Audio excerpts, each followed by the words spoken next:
Feeling.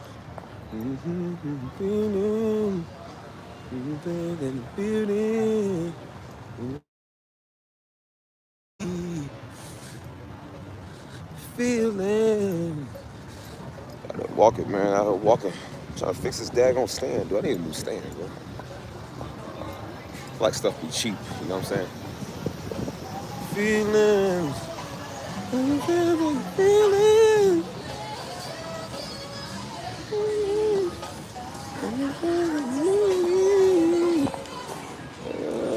Stupid this song. See, this thing can't stay still, man. What's wrong with this thing, man? Need new stuff, boy. Feelings. Feelings.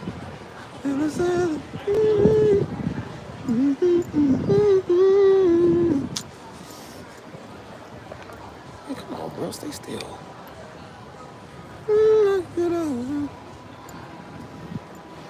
Yeah.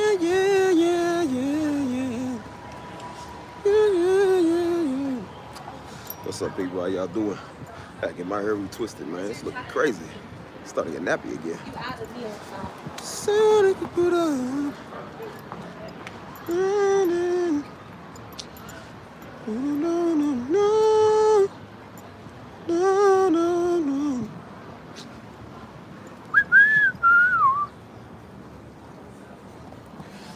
Every day more and more y'all hate this channel. This channel sucks. Oh man, what we gonna do with this channel? I gotta come out with a new one because I really hate this channel now. This channel is lame. Where are all the cool kids? What's up? What do you say? What he say? He say, what's up from South Dakota? Hey, I remember you, the one from South Dakota. Ain't y'all about Mount Rushmore, or is that North Dakota? Always. Why can't y'all just be one big Dakota? Trying to keep it up. Forgive me if I'm in the singing mood today, bro. I've been in the singing mood all day, yesterday and today. I done sang so much, I'm surprised I can even sing now, man. I keep singing. We did a lot of gospel music last night, so. And then did some more gospel music last night, so. Your boy's in the soul mood or something, man. I was singing, didn't even know I could sing, bro. That was the most I ever sung in my life. I ain't gonna lie to you, bro. I was singing. People was turning around, they said, hold up. They said, come on. I said, nah, come on now, sister. I ain't gonna go up there. No, I ain't gonna do that. Woo. So I've been in the singing mood for the last 25 hours. Do.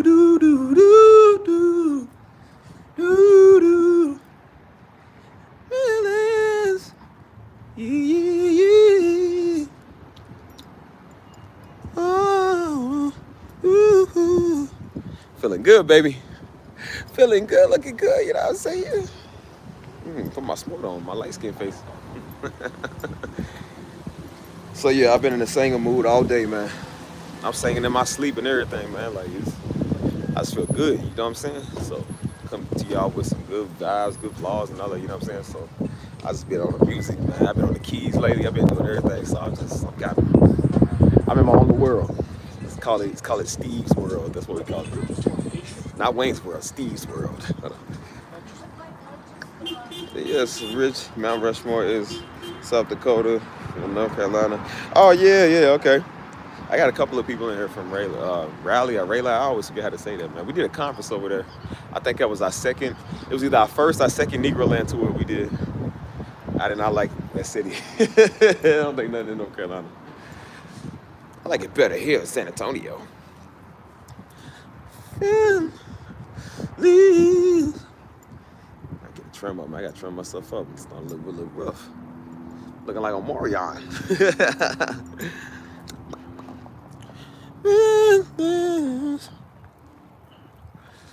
My chest been chill lately, man. I ain't had no weirdos over here. I don't know. Weirdos ain't it ain't worth my time. What's up, Lisa? How you doing? What's the population of people? What do you mean? You're talking about San Antonio? If you mean San Antonio, it's like 1.5 or 1.7 million. But you would never guess, man. Like it's a lot of people, but it's not a lot of people at the same time. Like everybody here is just chill, bro. Like everybody here is just in their own little world. It's a place to get away and not get away at the same time. I don't know how to explain it. What's up, Kia? The girl from Memphis. That girl a trucker. She's a trucker. Ooh, big money. I was telling my homeboy's from Memphis. He also do trucking. I said, yeah, I got somebody in my chat that said they from Memphis too. They be doing trucking. I said, I don't know, brother. You might want to look her up. I don't know if she's got the ring, but you know. Feelings. Do do do do do do. Says just wanted to stop by and hit. Hold on, before I hit this Bible study. Okay, play my music. Okay, that's what's up.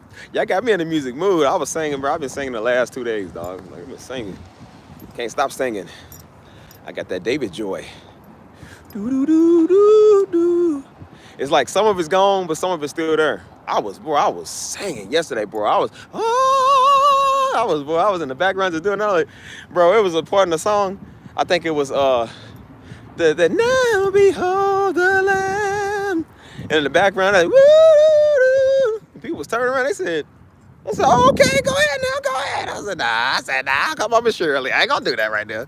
She said, come on, boy, get all up. I said, nah, baby, I'm gonna stay back here. I ain't gonna do all that. Not today. So nah, I'm gonna be chill, Miss Shirley.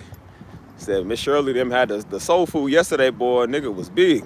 Stomach was swole. I had a food baby. That's why I was singing so good, boy. That soul food touched my soul.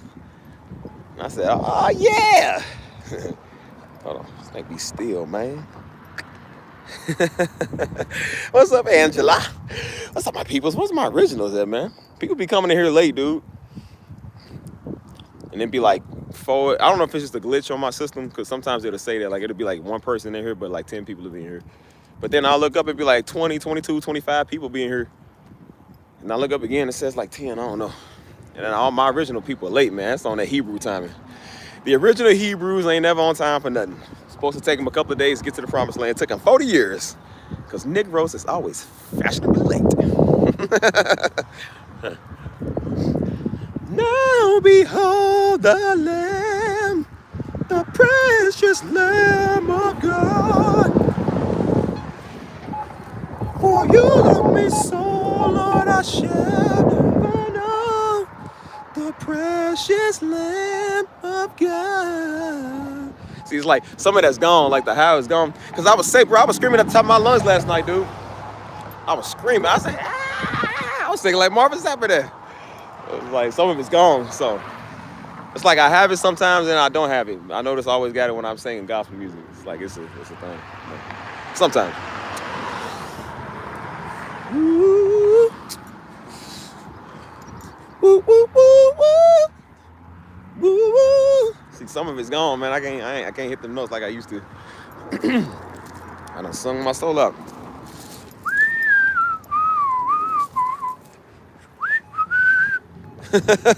I think somebody said it before, man. They said Brian McKnight. I was like, no, they said my favorite artist was Brian McKnight, and then they said you are my second favorite artist. They was like, I listen to his music and I listen to yours. I said, nah, I'm not on no Brian McKnight level. Man, come on now.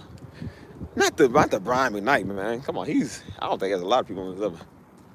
He said, cause I never felt this way about love. And like, I can't do it like Brian McKnight did. Cause your arms, they take away the lonely. When I look into your eyes, girl, then I realize all he needs is you in his life. All he needs is you in his eyes. Cause I never felt this way about loving. I can't hit it like Brian McKnight did. I'm singing the version off of Martin when Martin was saying, or he was singing to Gina or whatever. But yeah, no, I don't think I'm on Brian McKnight's level. Absolutely not. I wish. Oh man, what's up, my Hebrews and my Hebrewettes and my Hebriskets? Whoever's here. Oh, saucy. Oh, yeah, puppy, saucy. Oh. You looking sharp. Is that Steve? You out here blowing. Emma, bro, I feel like I ain't got my vocals. I was singing all day yesterday. I ain't got my vocals like I did yesterday and the day before, man. I was, I don't know how I was doing that. Hold on. I said, ooh. See, I ain't got it. I can't do it like I did last night. I said, ooh. Yeah, yeah, yeah. See, I had it, man. I ain't got it today. Oh, oh, oh, ooh, ooh. Ooh, yeah, yeah, yeah, yeah. See, I can't. I ain't got the vibrato, man. I had that last night, bro. I screamed it all out at the little cafe place. So I was done. I feel parched. I need some water. What's up, dog? Yeah, I'm in all black today. But in the all black, ooh, Stevie looking like a stack in the all black. All black, wearing black. Got a 6? No, I got an 8-pack, not a 6-pack. That's classified. Can't show that on live stream. Have a couple of hungry sisters after me. Like there ain't enough of them already. Oh. Sorry. I don't like my kind. No, I was playing. Nah, I'm in a good mood, y'all. Today and yesterday is probably one of the best days of this year, bro. It felt so great last night, man. I had that soul food. Like I said, they was playing soul music. I went outside and cried for a little bit. I said, oh, Lord, this is beautiful. I said, thank you for your blood, yeah. For you love me so, Lord, I shall never know, no. The precious Lamb of God. I was in the background. I said, woo! Bro, you should have seen it, bro. It was 3 women. They turned around. They said, I said, oh, God. I said, hey, something about you. I said, listen, don't dig too deep into my name. You'll figure out who I am. I don't want people to know who I am. Because there's a bunch of Negroes, too. And then, like I said, they looked at me with that look. I said, I guarantee you one of them know who Pastor Darby is. I said, please don't. I said, I thought they were going to be like, hey, your daddy, Pastor Darby. I said, no. You got the wrong brother. What's up, Shasha? How you doing? I ain't seen you in a minute. Yeah, my voice is still kind of in and out. They was like, yeah, it's something. They be like, it's something about you. They was like, what's your name? I got to give him an alias like Step Dab. I can't tell him Stephen Darby. I'm like, Darby! Oh, I know Darby. Oh, my God. Oh, Lord, I watch Darby every day. I'm like, yeah, I know you do. Who don't? But it was nice to be in a room full of musicians, man. I was in a room full of musicians all yesterday. And it's hard to get musicians all in one spot, man. But everybody was in there. One dude was playing the piano. One dude was harmonizing. So a guy came up. He said, man, you good, man. You can sing. And I told him, I said, yeah, I do keys and stuff. He said, you play keys? I said, yeah, man, I'm pretty good at the keys. He said, hey, bro, we got to lock in, man. He was like, he do beats and stuff. Or he do like Christian rap. I said, I make beats. He said, hey, brother. He said, hey, man, lock in with me, bro. He said, hey, man. Because they all say this, say, bro, it's something about you, man. It's something about you, dog. And I was like, yeah, don't go looking for the other half. Because I said, this word will change your life. I told y'all that dude that found out I did music in my church. And he had it playing for the men's thing. And so he checked my music. He said, bro, dude, how do you do this, man? Your music is so good. And I was like, oh, it's just a little something. He said, yeah, man, I was going under the comments, and I seen a lot of people leaving comments talking about your dad, because they don't know who daddy is. So they was like, he said, yeah, I seen a lot of people in the comments talking about, like, your dad seemed like a well-respected man, man. I was like, oh, brother, if only you knew. That word would change your life. You won't be the same from today than from yesterday. I said, brother, you don't know nothing about that.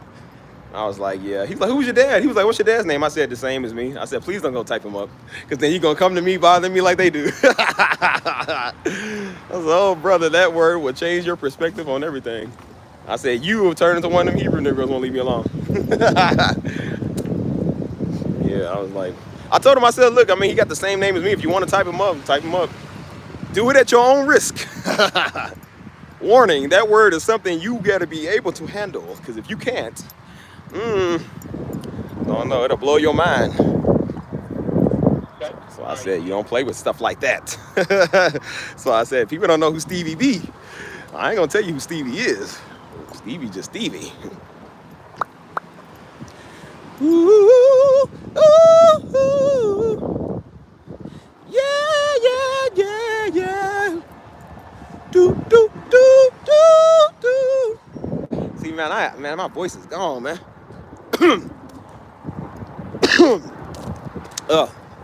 Bro, I was the loudest one, man. Bro, it's a white dude that go to my church. Hey, that dude, man, he's black, bro. You know, he remind me of Paul Wall.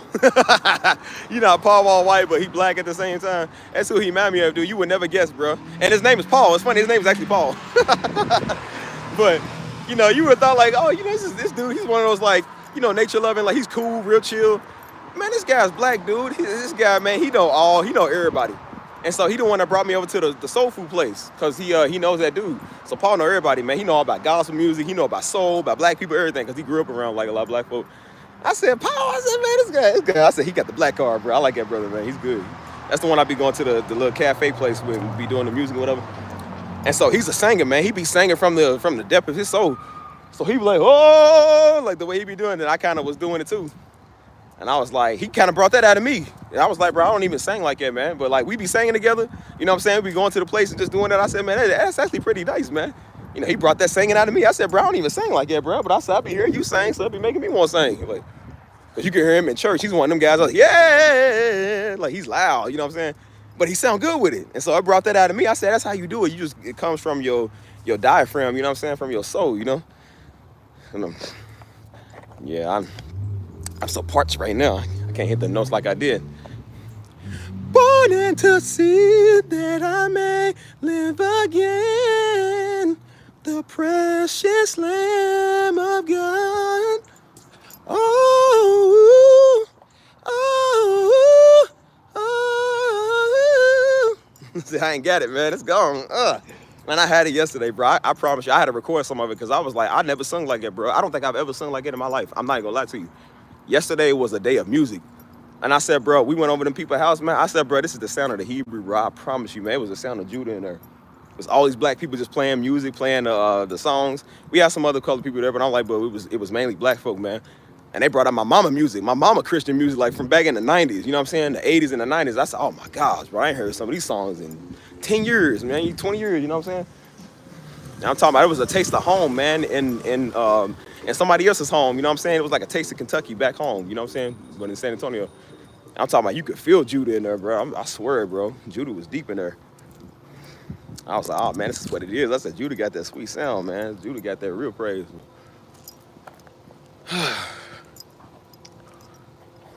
But, yeah, that's how I was going, man. I don't even know why I even went live today, bro. I'm bored. Usually, like I said, when I'm bored, I just go live. Just kind of go live and talk to y'all. Like I said, I ain't really got nothing much going on today. I just been chilling, just relaxing, getting some stuff done. You know what I'm saying? You know how the game go. What's up, Mike? But yeah, we just chilling today, man. I'm still on my serious series. Just with, you know, changing your mindset, wanting to do better, wanting better. That's literally how I've been, bro. Like literally the last couple of weeks. So I'm gonna still keep touching bases on that. I didn't take another vlog yet, but I feel like it's better to explain on live stream, man, because we just get to talk. Just get to keep talking, man. You know what I'm saying? So there's no limit to how much time I got.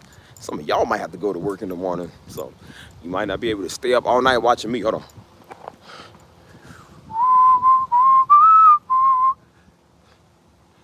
You love me so, Lord, I shall never know. The precious Lamb of God.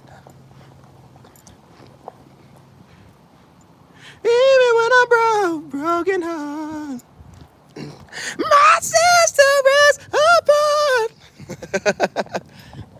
I like that part though. What's up, Crystal? What's going on, Crystal?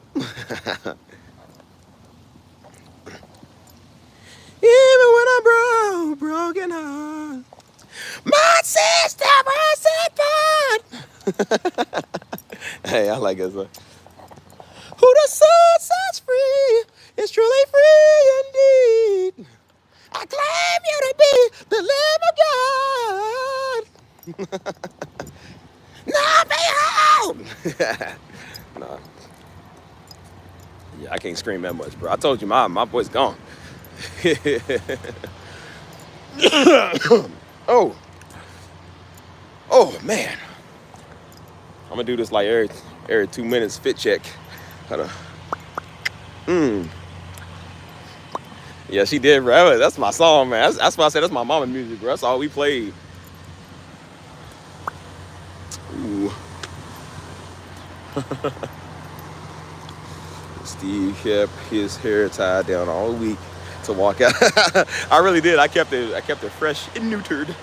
So it's still looking pretty. I'm gonna have to get it retwisted though, because I feel like it's getting fuzzy. My part line is kind of, you can tell it's starting to kind of disappear. But yeah, man, what's up with this channel, man? This channel's whack, dude. Where my competition, man? Where my opposition, bro? Where y'all Hebrews at, man? I ain't had no smoke in a minute. It's kind of nice to invoke things, like invoke jokes or something. But I don't know, man. That's why I said I feel like the channel's going in a seriously different direction. I look at myself on those streams. I said, bro, I was so bad, bro. I was like, what happened to me? Did none of y'all stop me, man? Y'all was encouraging me. I don't do that no more. Not like that, at least. Yeah. I'm focused on bigger things, man. Jokes is funny, but at the same time, I want to get stuff done, bro. Because if I keep joking, man, you ain't gonna never get nowhere. I need challenges. But what's up, Barbie? Oh man, I'm parched, bro. I need something to drink.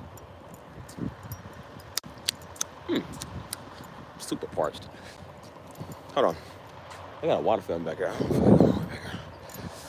Oh. So, what is the dealio with your Sundays, people? He said, honey, it was dirty when she bought it. Dun, dun, dun. Y'all seen that voice? Like, dun, dun, dun.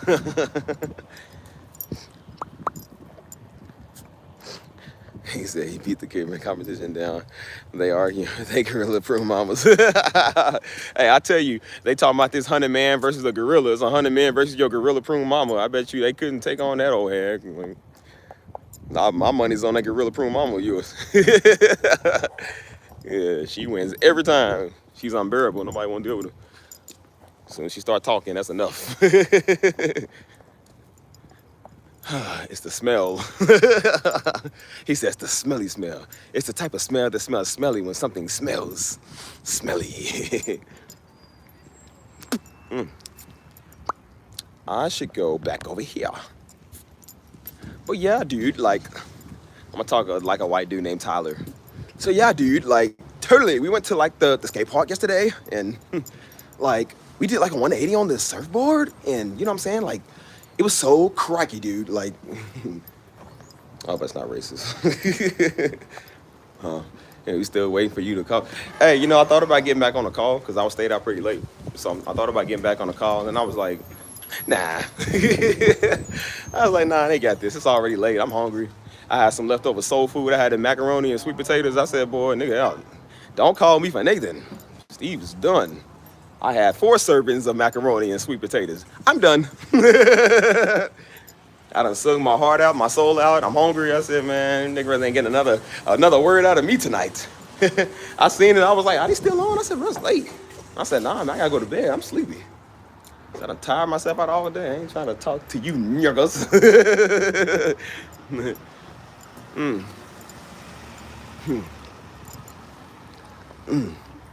A 180 on a surfboard, madness, dude, it's like so stoner. Like white people say, like, dude, I'm so stoned. Dude, what would happen if you like went over there to that girl you see and like just told her straight up how you feel, Tyler?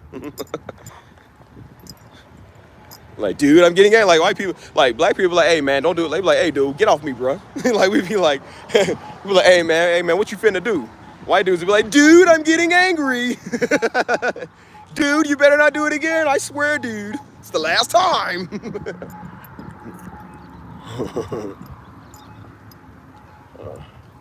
I can cross the street. I have to look both ways when I'm on here with y'all because I'll be almost getting ran over. Thanks to y'all.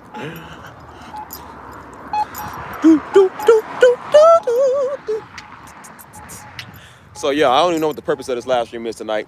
But then again, when do we ever? Yeah, I never know. I just get on here and just start talking. Like I said, I'm in a good mood, bro. I'm in a good mood. Yesterday, man, I'm not even gonna lie to you, bro. Yesterday was probably one of the smoothest days of this year. It wasn't no problem. It was one of the smoothest days. It feels wonderful out today, bro. Yesterday, man, we went to that little event. It was in a super nice area in San Antonio. Man, I'm talking about the house was beautiful. Oh my gosh, it's beautiful. Like houses and cars and all that, man. And we got good food around good people, good Christian clean atmosphere. good weather, you know what I'm saying? Good vibes, good spirit, all of that, bro. Everything was good yesterday. And I was like, man. So I went back to the crib, and so the same homie hit me up. He said, yeah, man, I think I'm going to that coffee shop today. I said, yeah, bro, I'm gonna meet you over there. So we went right over there and had some more good vibes. Bro, yesterday was the smoothest day of this year. I'm not even gonna lie to you, because a couple of days ago, I had one of the worst days of this year, bro. I was doing too much, man. I was overworking myself. Nigga was probably having an anxiety attack. I don't even know. I said, I'm crawling. I said, must get to the chopper. Because I was pissed off the night before, bro. I was pissed off. I think it was Tuesday night, and I used to go on my nightly walks to kind of like wind down. Bro, I was so mad. I was pissed off about stuff, and that's why I knew the next day I was feeling this. So I was like, bro, I gotta calm down, and so I learned to kind of like start calming myself. Cause my heart rate, my nigga was up to like 130, 131. I think it was like 135. I think it was the highest it went. I said, bro, what am I doing? Bro, maybe it was something I was eating. I was thinking too much or something. But you can feel it. Like, and so like I was checking my watch. It went from like 114, 115, 121, 135. I'm like, yo, I gotta calm down, bro. And I was like, is it the old heartbreak I had before? I was like, well, I was flipping through social media and see her face, and she with another man. I was like, oh man. Like, it hurts. I said, you're beautiful. You're beautiful. It's true. Nah, it ain't that. Steve don't care, bro. I'm like, you don't block me, I block you. That's why I said, no, you don't tell me shut up. I tell you shut up. I'm like, I block you. I'm over you. Steve ain't stuck on no female. Steve is asexual now. That means I'm by myself. I don't even know what that means. So. If a plant can do it, I can do it. Yeah. Now, you ever had it happen? Somebody used to know, they pop up on your timeline. That's why I said I hate this whole algorithm stuff, man, where it makes suggestions like people you may know. I said, yeah, I used to know them. I don't want to know them no more. Why they popping up on my timeline? That's why I said that old white girl I used to be with, man. The one we fell madly in love. She would pop up all the time, so I blocked off everything else because I'm like, I'm done with you. When I'm done with you, I block you on everything. But she kept popping. I didn't use TikTok like at the time. So she kept popping up on my TikTok, bro, and it was getting on my nerves, dude. It kept happening. I was using TikTok to promote my music, and every time I would get on there, it'd be like people you may know. They would like show one of her videos or something. And so I would just be there mad. I'd be just sitting there looking mad. I'm just like, you're so pretty. I miss you. It's like, baby, won't you come back? I was like, come back to me, please. I said, my heart can't take it. Ah! Nah, she was popping my stuff all the time. It used to piss me off. And so I'm like, I can't click on the profile to block it because if it does, it says that such and such viewed your profile. So then she gonna think I'm like looking at her stuff after I blocked on everything. She gonna think it's weird. And then she might try to hit me up. I'm like, nah, I don't want none of that. So I just got off the app completely. I guess till, the algorithm never pushed it again. And then she showed up again one day. And I was like, you over. You like, I don't care. Whatever. I can see you with somebody else. I don't care if you want to do it. Like, I don't like you. When I don't like somebody, I don't like you no more. I don't care what you do. I don't never want to see your face again. I don't ever want to see your putrid face or smile or nothing again. So, again, I can learn to love you, forgive you, but I'm like, I don't want to see you. So I'm done. So I see people pop up all the time. I'm just like, look, why'd you recommend a profile to me? I don't see this fool. Like, you think it's weird. So yeah. I said, oh, well, it could be worse. I could be having Hebrew Israelite pages pop up on my timeline.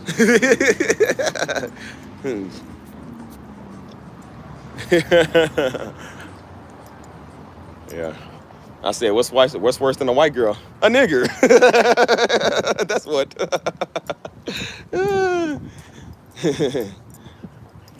Oh, man. A white girl any day. Nah, I was just playing. Or am I? I don't know. At this point. I remember that song now. You're somebody that I used to know somebody. Wait. How'd that song go? I think I know that song. Oh, no. Maybe not.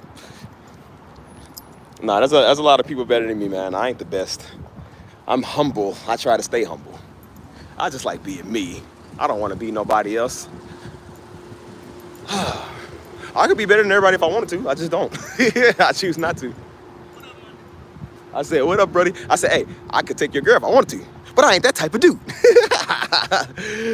Mister, steal your girl. Ooh. So I said, you better be glad Stevie saved and sanctified, because if I wasn't, you wouldn't have a chance.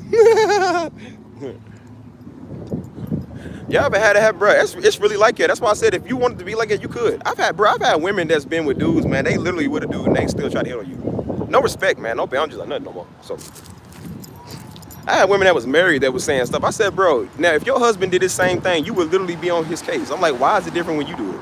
I said, see, that's just, it's not fair. It's not fair. I said, I can't violate the sanctity of somebody's marriage today. No, I never did that, bro. I don't want nobody's stuff. I don't want no man sloppy seconds, man. Keep that sloppy Joe over to yourself. I don't want that. Dude be having manwiches, mamacitas. Like, boy, you better take your little manwich on creation on somewhere else. Nobody want that.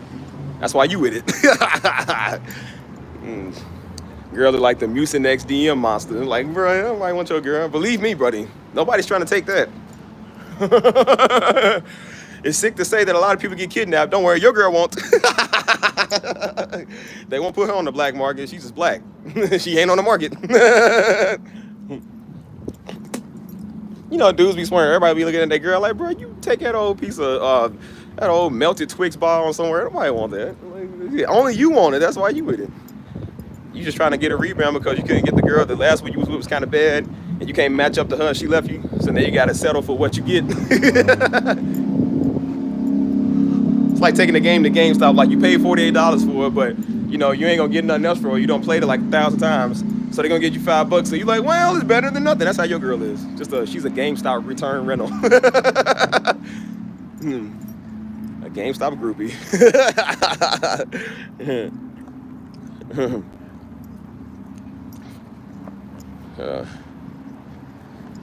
I think I know that song. I don't know. I'm talking about I don't know. I must be thinking of the Whitney Houston song. I want to dance with somebody. I want to feel the heat. I dance with somebody. With somebody that love me. Look at these Mexicans over here looking at me. Don't worry, Mama. Say I ain't nothing tonight, y'all. What's up, Ruby? How you doing?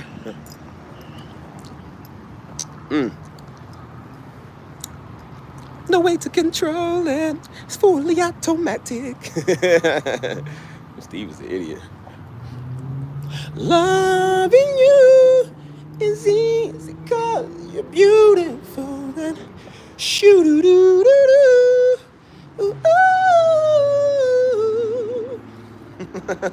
What's up, Lady C? Yeah, my voice is still gone from yesterday, bro. Like, I was singing all day yesterday and the day before. I'm talking about I had that Judas sound, boy. Everybody was turning. Oh, man, that's a brother that can sing. They were like, dude, there's something about you, man. There's something about you. I said, no, it's not. No, it's not. Steve ain't better than a white man. I'll never occupy that great white man. Nah, I'll just be joking, though. So, yeah, my voice is still kind of gone, and I've been singing. So I feel it, like, right there. Like, you can feel sometimes your vibrato, you can feel it. And so, like, when you ain't got it, you can tell, like, you ain't got it, man. So trying to get that back by any means necessary. That's why I said people be like, no, Steve ain't greater than that white man. Never will I live on that level like the white man. Oh, Lord have mercy. Bring a white man as a great leader in my life.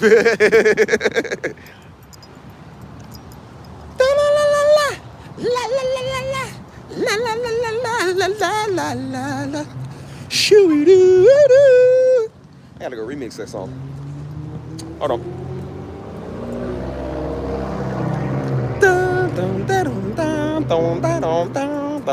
But yeah, man, like I said, what y'all want to talk about? I don't know if I want to turn this to a joking night or a serious night, because I want to talk to y'all.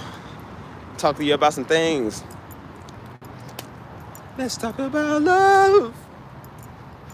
Is it everything and everything you're looking for? Alone, baby, on you. Dun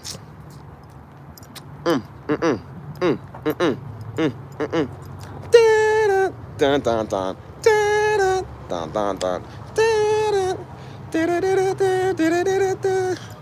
Hold on. All right, people. So what do y'all want to talk about while I have y'all on the live stream? You know, I always go live and don't even know why I go live, bro. I don't really even have a topic in the world for real, bro. I'm just bored. I feel like now I come to this channel when I'm just bored. I'm like, well, I ain't doing nothing for the next 2 hours. I got 2 hours to just be bored, so I don't want to be bored no more. Man, this thing stop turning, dude.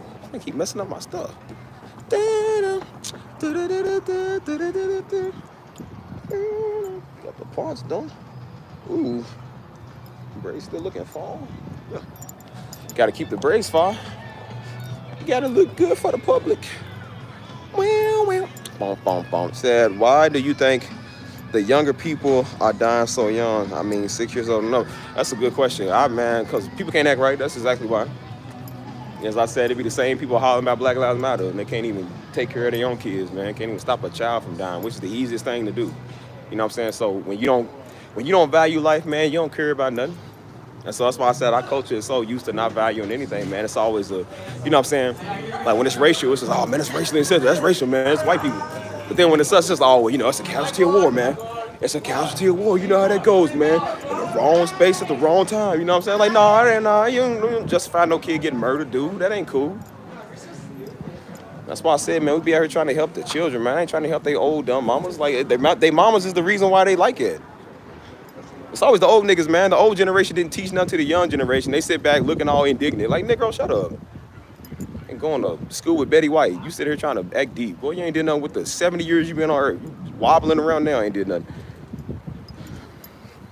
So that's why I said we care about the children, man. We don't care about these old Negroes. We care about people that ain't did nothing with their life or washed up losers.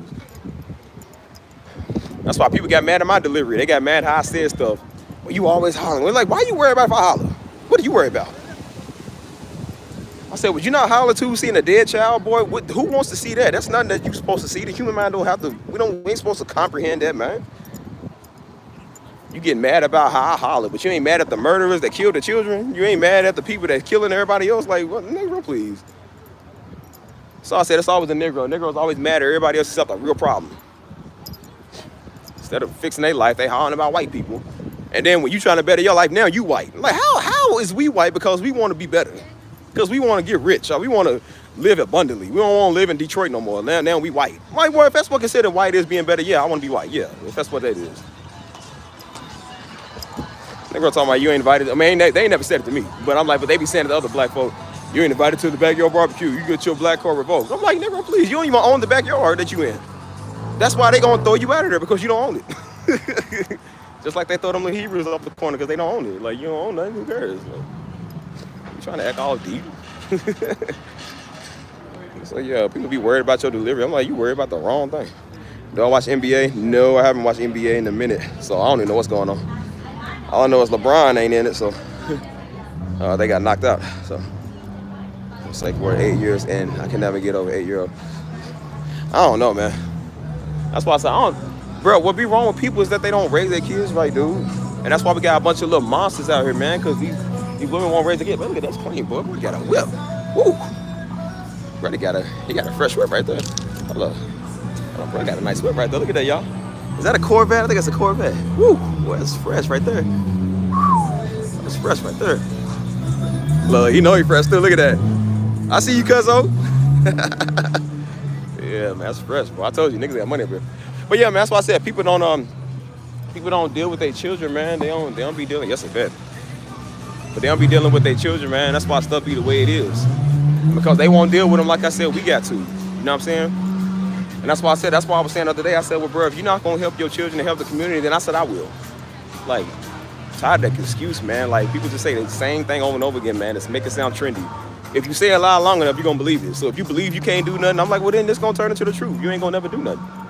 So that's why when people are sitting here trying to better their life, and that's why I said, I was telling myself earlier today, because a lot of times I'll go on these walks and kind of just be thinking and talking to myself. And I said, man, don't believe that hype when they talking about, when people say like, oh, well, you know, like me and some people here was talking about it too. We also have the same mindset when it comes to money, when it comes to stuff like that. And they was like, why do people think Christians gotta be broke? I said, because they broke. That's why. I said, you gotta understand the people that say this stuff. They don't say this stuff because, you know, they think it's a sin. I said, they say this stuff because they ain't never been successful in business. They can never pay their bills on time. And it's too much work to get what everybody else got. So that's why they say, oh, well, you don't need money. You just need credit. Like, no, we need money. Jesus said, give to Caesar what Caesar is due, which means pay your taxes, dude. IRS don't care about your spirituality. They're going to throw you in jail if you don't pay your taxes. So you go tell them that. That's what I said. You tell them that, man. Don't come over and be deep with me. Come on, man. You don't teach your kids. Thank you for being in this thing called life. Yes, he did. And that's one thing Daddy don't understand, man. Daddy, bro, people thought Daddy was just cool with being content where he was. Nah, man. I told you that's how y'all know about him, because he got tired of dealing with Negroes in Louisville. And so he started putting himself on YouTube and doing conferences. That's how everybody all over the world knows him. Because people in Louisville told him he was only called to be in Louisville. Now imagine that. The greatest man of God you ever heard would have never been seen, never been heard of if he would have stayed right there in that putrid city, which is why I got out of that putrid city. Nobody want to be there, because you got a bunch of Negroes that think like that. And I said, if I think with a jigaboo mindset, I'm going to be just like you. So I don't want to be like that. So I said, why is it? You know, that's why I told y'all. Y'all know how mad his family was? Well, no, really, Mama's side of the family. Mama's side of the family hated us, dude, because we decided to do the right thing. They was mad because Mom and Daddy was raising their kids right. Wasn't raising their kids like how they was. And they, y'all think y'all better. Yes, we better than you, nigga. Your son get locked up every daggone week, nigga. Because we better than you. Why you mad because we want to do more? Why you mad because our rite of passage is doing? That's why I said, Mama was saying, she said on her side of the family, men's rites of passage is going to penitentiary. She said, y'all ain't never had experience that. And we break the cycle right there. Now, I wish they would have broke the cycle and got us out of Louisville sooner. But I said, well, I'm going to break the cycle and get me out of Louisville soon. So when I start a family, I ain't got to have them there worried about looking over their shoulder. Got to see my kids, see a bunch of knuckle draggers, man, who don't want to do nothing in life. Everybody in that city don't want to do nothing. White, black, Asian, Hispanic, nobody want to do nothing in that city. That is a city where dreams go to die. And that's why Daddy said he will never get his ministry off the ground if he stays in Louisville, because Louisville is where stuff comes to die. I told people, you want to do something, get out of your hometown. Everybody will tell you that. I ain't the only one. Get out of your hometown and go somewhere else, man. Go anywhere in the world you want to go. You do not have to put up with people who don't want to try. You ain't got to deal with nasty mama. You ain't got to deal with nasty family members. You can respect people and you can love people, but you ain't got to be hindered because they there. They nasty because they just idiots. You ain't got to be an idiot like them. You ain't got to put up with idiots because you got the love of God. You got the love of God, but you ain't got to be around everybody. Believe me, Christ didn't want to be around everybody either, and neither did Daddy. Nobody want to be around people all day. I don't let nobody get tripped me. I told you I've been doing this channel for almost a year and ain't listened to not a nigga. And I never will. And look how it's doing. Just fine. This little homeboy tried to come over here with a little dry cornbread word and realized it didn't work. And then I was like, yeah, because you ain't called to do it, buddy. Pastor Paul was called to do it. Pastor Darby was called to do it. You not. That's why it sucks when you do it. You don't get nowhere. That's why you don't get no views. So how was your childhood growing up? It was okay. It was childhood. It was rough sometimes. I mean, like I said, growing up with Mom and Daddy was not easy, man. Y'all think it was cool. It was not cool, man. Mom and Daddy be obnoxious sometimes. Bro, when me, Stisha, Hannah, and Joe was always fighting, man. We always fought growing up. So Mom and Daddy, of course, didn't allow fighting, but we always fought when they weren't around. But growing up with my parents, man, they was cool, but they wasn't cool at the same time, man. Daddy was a tyrant. And then Mama was a nagger, so she just nagged you all day. Like, Mama's cool now, man. Me and her best friends. That's my best friend, man, in the world. But, you know, at first I was like, man, me and Mama was not cool like that. Like Mama, but she was just, because Mama just talk. And then she would use Daddy as a shield to get you in trouble, you know what I'm saying? But, yeah, it was cool, man. But that's why I said, like, that's why they side of the family hated us, man, because we wanted to do better. They wanted them to stay in the hood like they was in the hood. It's like, nah, they been in the hood their whole life. And I'm glad Mom and Daddy decided to make a change, man. We lived in the hood and I didn't even know it was the hood, but I hated that area. I said, bro, this is so dry here. We used to go across the bridge over to Indiana and get all our stuff. Get all our stuff over there, bro, because we didn't have nowhere where we lived at. And I remember that's where Buzz Lightyear, it was Buzz Lightyear at the time. I love Toy Story. So Daddy would always go over to the mall and take me over and give me some Buzz Lightyear toys and bed sheets and stuff like that. You feel me? What's up, Janelle? All my classes that moved out of town after graduation not thriving. Hey, amen to that. Amen to that. That's why I said, bro, get out of your hometown, man. Don't let people hold you back. That's why I said it's a concept. It's funny. You know, it's a concept white people can understand. White people know this. A lot of Asian, Indian, Arabian people like that know that. The only people that I've seen have problems with that is Mexican and black. Those are all, because we all think the same. Mexicans is like black folk. We do the same thing. And that's why I said, it's like here. They said here Mexicans want to hold each other back too. They got a crab in the bucket mentality. I said, well, that's how it is in our community. So that's why we get along just fine, because we know what it's like for somebody to hold you down. You know, I used to be mad at these little rappers. I used to be, and I still think it's monkey, but I used to be mad at these little rappers and people that get on there flashing money and always showing off their wealth and stuff. Not that I'm jealous, but it's just corny. It's like, bro, why you got to stunt for it? But then I realized, I said, wait a minute, I think I know why some of them stunt. I think I know why some of them do that, because they was always told they was never gonna get nowhere. When you're around your mama and when you're around negative Negroes who don't want you to come up, like in Louisville and Detroit and places where Negroes, their dreams go to die, when you're around people that told you you're gonna be a statistic, you're gonna be dead, you ain't gonna never have no money, you ain't gonna never get nothing, and then you get something, why would you not want to show it off? You like, bro, people told me I was never gonna do this. Like, why would I not stunt on what I did? I accomplished this work. They made a career out of their music, and now they got enough money to take care of their family, got enough money to take care of themselves. People told them they was a bum, they weren't gonna never be nothing, and now they can stunt because now they driving a Stingray. Who wouldn't stunt on that? It's the same thing when it says boast in the goodness of God. It's like, bro, when you want to show people off the blessings of God, because people told you weren't never gonna be nothing. People told you weren't gonna stay alive. They told you weren't gonna never have no money to pay your bills, and then you look at what God done bless you with financially. He blessed you mentally. He got you out of that situation. Why would you not show the goodness of God? I'm not gonna keep it to myself because I don't want you to feel bad. I don't care how you feel. Why we gotta care about how everybody feel? Like, bro, I don't care how you feel, nickel. Like, so what? You wasn't caring when you was coming over here negative, want to curse people and cuss people out and stuff. Then we gotta care how you feel because we doing better than you. Well, so what? How about this, Einstein? When somebody's doing better than you, why don't you go ask them how they did better? Why don't you do that? Go ask them how they got what they got instead of sitting there being mad at them because they doing better than you. I ain't never been mad at nobody because they get some money. I ask people, hey, man, how'd you get your business off the ground? How'd you get your music out there? How did you do this? How'd you do that? I ain't jealous. That's why you learn. And if people stop hating on Negroes, stop being envious, they can build something too. But, you know, some people just they ain't gonna never learn. Yeah, I know YouTube is tripping right now. There's something wrong with this system. What would your father say today? He was so on point. I'm so proud of you. You teach the young people how to own up to life. That's just what we was taught, man. Everybody's got to have their own journey, man. That's what it means when it says pick up your cross, which is what I keep trying to tell these fools, man, that want me to be just like daddy. I said they just want another door because they too dumb to open up their word, bro. You don't need another good word. You got a 500 on YouTube. You don't need another one. Do what he's telling you to do in the word. What daddy would have told people today, he would have told them the same thing he was saying back then. Read your word. Go to church, do the right thing, go to work, take care of your family, Negro. Stop trying to be deep when you're not. Do what God called you to do, serve and shut up. That's the same thing Daddy would have told you. I don't think it'll be no special word. It's like, bro, he gonna tell you the same thing. That's why I told people, like, bro, he ain't gonna change your life. His words that he say might change your thinking, but he's not going to change your life for you. You still gotta change it. Like I said, people were standing in Christ's presence back then. Jesus Christ, the Christ. Of all Christ, of all Lords, and not even he could change them because he wasn't going to magically change them. They had to decide they wanted to change themselves. Even now, God's not going to make you do nothing. Maybe he'll persuade you or he'll talk to you, but he's not going to force you to do nothing.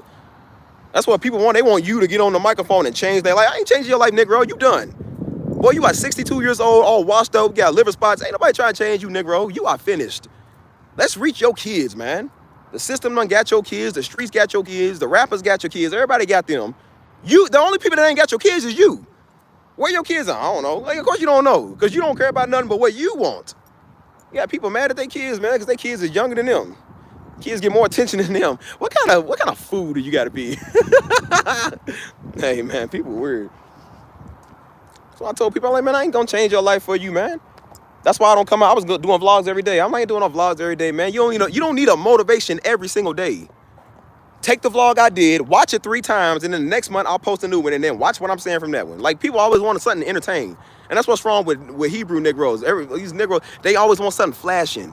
I need a new one. No, I already watched that movie. I gotta watch the third album now. I gotta see that. That's why music gets old so fast. Everybody play that same daggone song for 5 months. It gets old, gets overplayed. Even Daddy said it. He said back in the day, man, we play a song for 5 years, it's still fresh. And that's why the best music is the old school music, because that's the one they cherish music. They played it, it's a classic. You'll never get tired of playing it. Nowadays, Sexy Red come out with a song, 5 months later, nobody plays it no more. Nobody's playing Pound Town, I Ski Yee no more. Nobody's playing that because it's not popular no more. It's done. People need a new song. Give me a new single. And then when the artists don't do nothing, when they did music for 20 years, they got the greatest hits they've ever had for 20 years, and they don't do no more music, now they say, oh, they washed up. Like, what more do you want from the dude? Bow Wow's got plenty of albums that was hit classics. I'm like, bro, just because he don't do music like he used to no more don't mean he washed up. It just means he gave it all he got. He's done. You can't do something forever, bro. And that makes me think, I'm like, if I don't play the piano when I get old like I used to, they goes, oh, Steve washed up, man. He don't got the anointing no more. Like, bro, it's all gone. I got arthritis, man. I can't do my hands like I used to. I'm throwing up crip signs. Like, bro, I can't do the piano like I used to. It's like, dang, bro, what more do you want? It's the same thing with Darby, man. Darby did the messages. He preached to people. He died, and now people, oh, I ain't gonna get a new revelation. What more revelation do you need?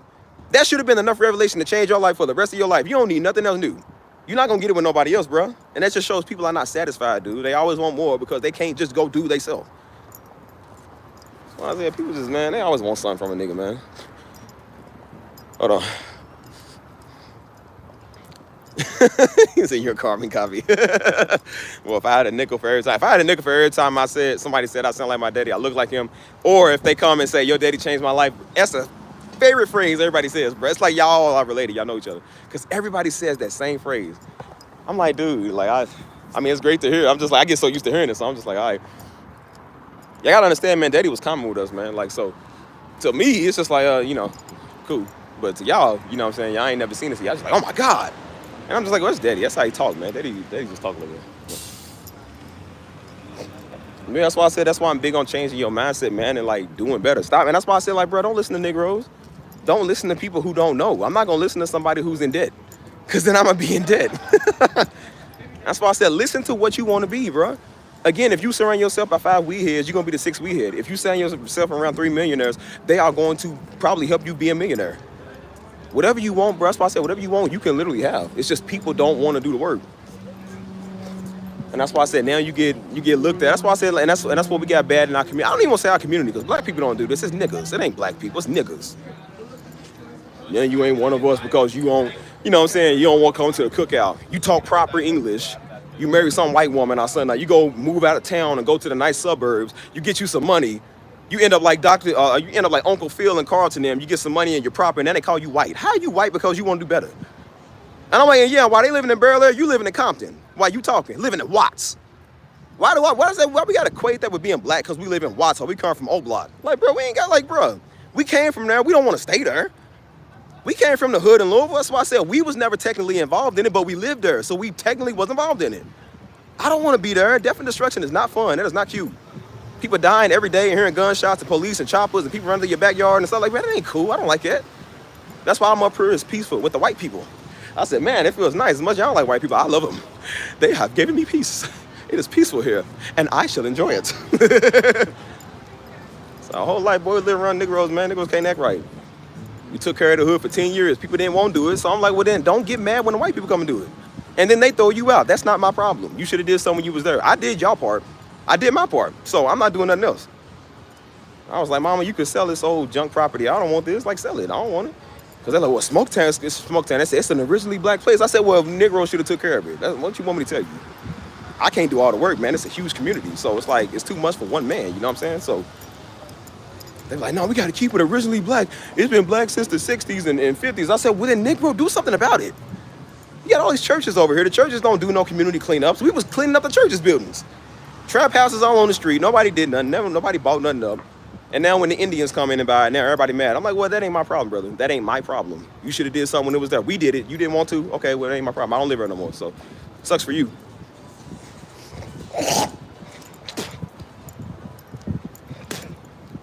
It's very crucial, man, to change your mindset, dude. Because if you don't, you're going to act just like them, dude. That's why I said, look at the people. You got to understand, look at the people that try to make you feel bad. These are not industrial people. These are not CEOs or businessmen. These are not people that know stuff. These are people that don't have nothing. So it's like, why are you going to listen to them? I wouldn't, which is why I don't. So that's why I said the knowledge that you surround yourself is the knowledge that you're going to have. So if I surround myself with a bunch of idiots who don't own nothing, who can't get out of West Detroit, like, why am I going to listen to you? You don't know nothing. And I ain't nothing wrong with West Detroit. I'm not saying it like that, you know, because I'm sure there's nice places all over. If you're from West Detroit or Flint or, you know, Jackson, Mississippi, I always say them places. I'm not saying necessarily it's bad. I'm talking about the bad spots, like the spots that I know, like, you don't go there. You don't want to go there. Boy, we living in a swamp, man. Be sitting here mad at somebody because they get some money and do something they like. Like, come on, man. He said, every person that asks me why I talk, act white doing. Yeah, they ain't doing much. That's why I said, if Negroes are still mad at some white girls, man, you ain't doing it with your life. Negroes be in their 40s, 50s, and 60s, still mad at some little white chick. Like, bruh, this is what you've done with your 40-year, 50-year existence. It was always gonna bring up color. I said, no, you bring up color because you can't equate to nothing. That's why you mad, because the white girl that some dude like is better than you, and she look better than you, and she thicker than you. And she gets more dudes and looks prettier than you will ever be. And that's why you mad, because you thought you was better than everybody because you black. You're not better than people just because you black, dummy. That's the same thing we told white people. You ain't better than nobody just because you white. It's the same thing with you, nickel. You're not better than nobody because you black. Why genes are superior? Yeah, it don't mean that you still ugly. It don't matter if your gene, you got the strongest hair, but your hair is swole. Am I trying to get with you? You still look like you still like one of them little pixie troll dolls. Like, bro, nobody won't get with you. Because you black don't mean that you better than everybody, man. I told people that too. I said, bro, just because I'm handsome and I'm all that doesn't mean I'm better than everybody. I said, bro, there are white dudes that's better than me. There are lots of people in the world that are better than me. Women, all type of people better than me. Don't mean that I'm better because I'm related to Darby, because I'm a black man. I said, like, bro, you can't equate that. And I said, that's why you get stuck there. And that's why when you ask Negroes what they know, they stuff is vainglory. They better than you because they got some money. Are they better than you because they black? Are they better than you because they can flex on you? Or because they a black woman? They don't have nothing that makes them better than you. Like, talk about your financial situation. Talk about your business. Talk about your mindset. Talk about your accomplishments in life. If all you got to holler at white folk is that you better than them because you black, what makes you better? Because honestly, you ain't no different than them. We hollered at them for 20 years. White folk thinking that they better than people because they white. Like, we got to tell them you ain't superior. And then we got to tell Negroes that because Negroes think because they black, they better. I understand the confidence level. But I said some of it's not confidence, it's cockiness. And I said some people just don't like white people anyways because they petty. And so now they want to use, I'm better than these white girls with these high beach backs and stuff. And I said, you got a big beach back too. What you talk about? You ain't no better than them. Like, or you're back like an ironing board. How are you better than them? Like, see, people just, they whatever. So I said, it ain't my problem. And so, yeah, that's why I said it's pathetic, man. People are grown, mad at children, and mad at younger adults because they interracially married our son. Like, what they got to do with you? Who wants to marry you, darky? I won't be with you.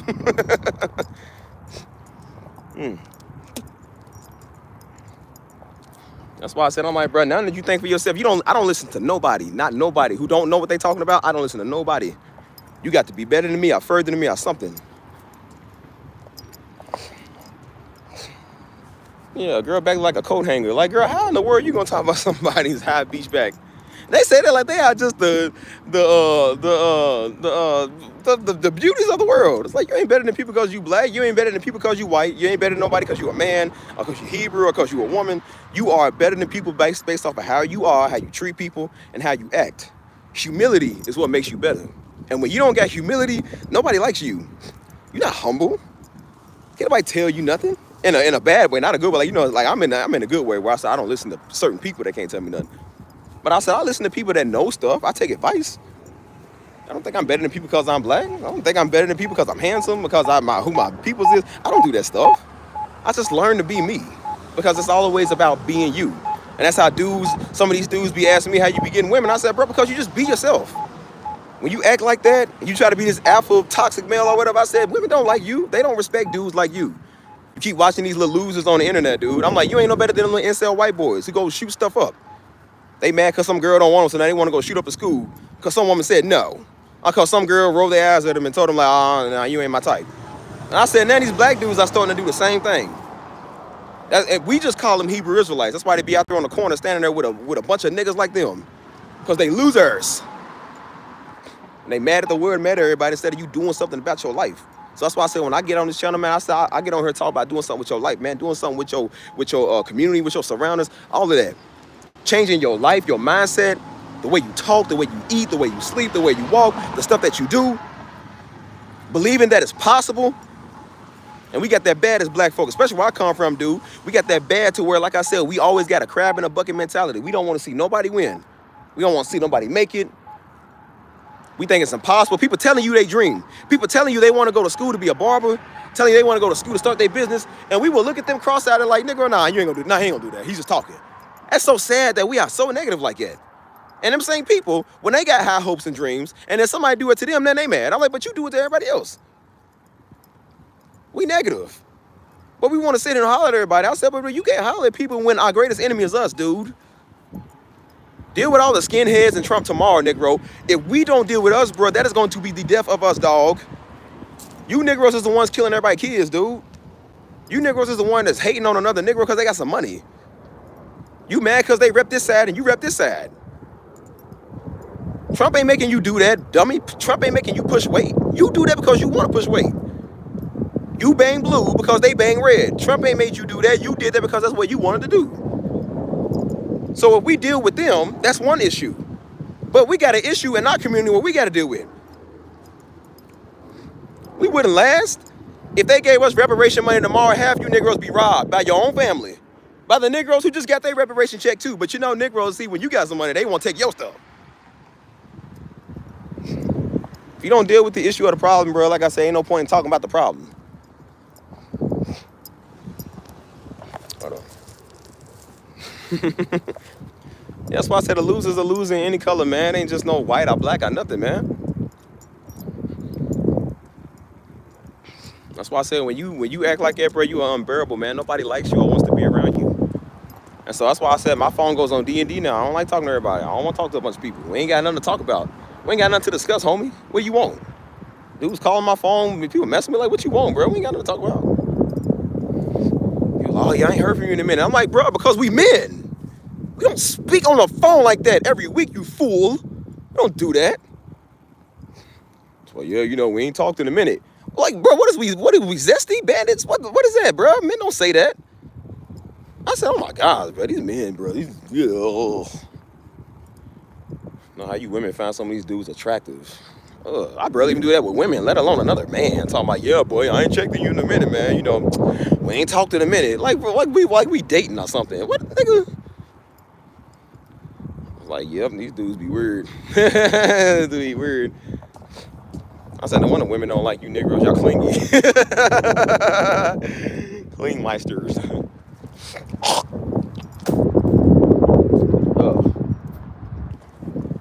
But that's why I said it's all about changing your mindset, man. I'm trying to do something big here. That's why I said I got some stuff planned, man. I ain't worried about it. That's why I said I'll stop arguing with them little dumb Hebrew Negroes. I ain't got time to be arguing with you. Boy, you are a fanny bandit. I ain't got time to be wasting my time with a loser. Like, boy, please. Because when you look at the people that talk the most, the ones that always run their mouth, I told you, look at their life. Literally, bro, look at their life through heaven's eyes. Look at your life through heaven's eyes. See, I ain't got my voice. I can't sing. Singing my Prince of Egypt. I watched that the other day. But that's why I said look at their life.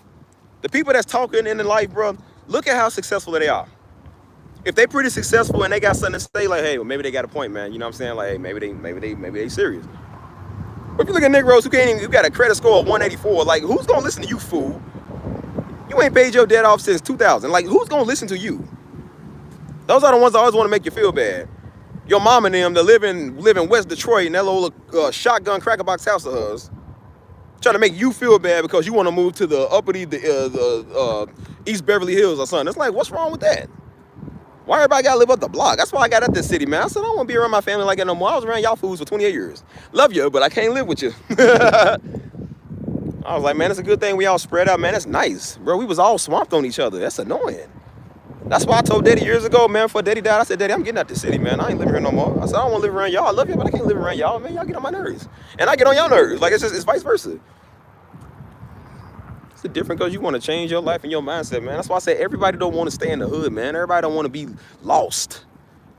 People ain't got time hollering about some white girl. Nickel, get off a white girl. For people that, it's mighty funny. For people who think that they better than people because they black, you show on that white girl a lot. It's mighty funny how you can't keep that white girl out your mouth.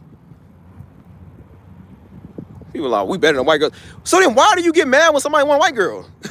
If I say I'm better than white dudes, why am I gonna be mad at a white dude? If I'm better than you, why does it matter? Who cares what you do? It's about what I do. I said, I know why you mad, because you not better than people. And y'all been lied to, and y'all lied to each other, and you lied to yourself, telling everybody that you're better than everybody. And then when the facts come out, when the dude that has the right to choose and decide and say, no, I don't want you. I like black women, I just don't want you. Then see, he just like, I'm like, well, why you care? I thought you was better than white girls. Why you care if you want a white girl? They don't even want the dude. It be dudes, they wouldn't even have a chance. If that dude tried to holler at her, she wouldn't even care. It's the fact that he got with somebody that's not her. And see, we losing our men to white girls. No, we not. We're losing our men to each other. They going up each other's backway alley. Them is y'all friends. Your sons is killing all of them. Niggas don't talk about the real issue, man. Won't get mad. I'm like, boy, if you still mad at white people in 2025, boy, niggas weren't even alive for the segregation period. Dude, niggas be born in 2002. Talking about they mad at white people. You don't even know what that's like. You weren't even born in that era, dude. You don't even know what that's like. You can't name one white person you've encountered today that you've had an issue with. You can't even name it.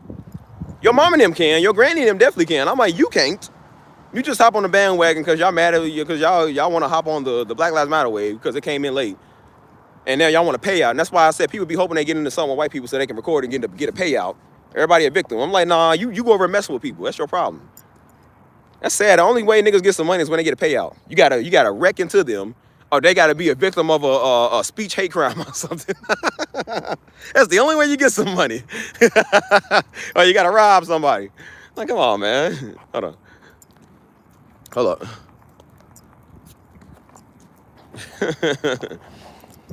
That's why I said it's big, man. Change your mindset, man. Change your mindset. Because if you don't, bro, you're going to be just like them. That's why I said, man, don't let people define you, man, because you black. Like, bro, you can do anything in the world you want to do. You can go anywhere in the world you want to go. You know, it's mighty funny. I was saying that, too. I said, people always say that. They always say that, like, oh, well, you know, you only fit in around your people. No, you don't. No, you don't. You know how many people there is in the world? I said, bro, if I go to Finland, you mean to tell me there are not 4 Finns that I can get around that love me, that care about me? If I go to Spain, there are not 4 Hispanic people that would love me and care about me, that would introduce me to their community, that would love me like I'm one of their own. I already told you who proved it. The Mexicans already proved it to me. Mexicans love me like I'm one of their own, but Mexicans have my back more than niggas did. So believe me when I tell you, I'm like, no, you can go anywhere in the world you want to go. Don't be bamboozled with that stuff because people want to be this all woke stuff. Like, nah, they want to be woke because they too dumb to go do something with their life. That's what you do where you want to guilt trip everybody to giving you a payout. You want to be woke all the time. And I said, well, bro, be woke and take care of your community. Be woke and pay your bill. Be woke and go do something for your people, Negro. You can't name the last thing you did. I said, well, you go anywhere in the world you want to and fit in with the people. I said, no, you mad because the majority of everybody don't like you. There's a lot of white people that like us. I'm like, but the majority of them probably don't. So you mad because the majority of white people don't like you. The majority of black men date within they race. They date black women. But I'm like, you mad because the majority of them don't want you. So now you want to, oh, I'm going to speak for all black. No, you don't speak. And that's why I said you good black women need to start stepping up and saying something. Don't let these little hood rats speak for y'all. That makes y'all look bad, man, because then that's why I said some people start thinking like maybe all black women act like that because they keep trying to be the spokesperson for all black women. Like, no, you ain't doing that. You think we gonna let RuPaul be the spokesperson for all men? Like, what does he know? I'm not letting RuPaul's Drag Race speak for men. What? They don't know nothing about that. That's not the definition of a man. Like, nah, dude. That's why I said, like, bro, niggas gotta know stuff, man. That's why I said, don't be letting nobody guilt trip you, man. You want to go anywhere in the world you want to, go there. Get a passport. Get out your hometown, your city, all of that, man. Go somewhere else. Go do something with your life, dude. Because you're going to waste your life dealing with people who don't want nothing. You got to understand, some people, man, in life, this is as far as they're going to go. They ain't going to get out the hood. They ain't going to do nothing with their life. And that's fine. If that's what you want to do, that's cool. It's your life, not mine. And that's why I said I refuse to sit right there living, doing nothing. I can't go by another day seeing people struggle, man, knowing that I can make a way to help, dude. It's different than trying to give people God all the time. I said, dude, people know about God, but they don't know knowledge. And God's trying to give him knowledge, man, and people don't listen. And they always think everything is so technical. It's just, oh, no, see, they looking for a sign. It's like, dude, God is giving you signs, dude. He's putting you around people that got the knowledge you need, bro, to fix your life. I was telling the dude that the other day, I said, bro, I was telling a couple people, I said, bro, now I know what that means when it says get around the brothers and the sisters. That's why ministry is important. I said, because back then, everybody had a trade and a skill. It's the same thing with now. Everybody has a trade and a skill. You might be around somebody that knows that's a mechanic. And they like, hey, man, can you help me with my car? Somebody that's a real estate investor, and you trying to get into that field. Somebody that knows about business. Somebody that knows about cooking. Somebody, like, this is what that means. We can exchange for an exchange. Niggas don't seem to understand that, man. Hold on. I hope y'all can still hear me too, man. Usually when I come over here, the service cut off. Let me move on from over here. But yeah, that's why I said, bro, be big on changing your mind, man. Big on changing everything. You ain't gotta be miserable because everybody else is miserable. Why we all gotta be broke together? Why can't we all be successfully rich and happy? What's wrong with that? I invite you over my nice crib to have a backyard barbecue, and then tomorrow we do the same thing over your house. Why can't we do stuff like that? Why the only time Negroes come together is when it's tragedy or when there's a Black Lives Matter movement? That's the only time we want to come together partially. So I'm tired of these old sob stories, man. I'm tired of trouble and tragedies. You know what I'm saying? The only time we get honor in our community is when somebody puts you on an RIP shirt, bro. That is sad. That is the only time somebody give you honors, when you get locked up or they put you on an RIP shirt. That's how much your life is worth. A t-shirt. A t-shirt. That's why I said, like, nah, don't. That's why I said, nah, don't come with that fake love. Negroes didn't celebrate you when you was alive. Don't try to celebrate me now when I'm dead. Nah. I told you some people can't wait till you die so they can put you on an RIP shirt and make it look cool on social media. Lost my homie, dog, big man. Like, bro, forever high fly in the sky. Like, nah, you ain't gonna be put me on no shirt. Nah. That's why I tell people, nah, love me now. Love me now so you won't gotta love me later, man. That's old fake love stuff.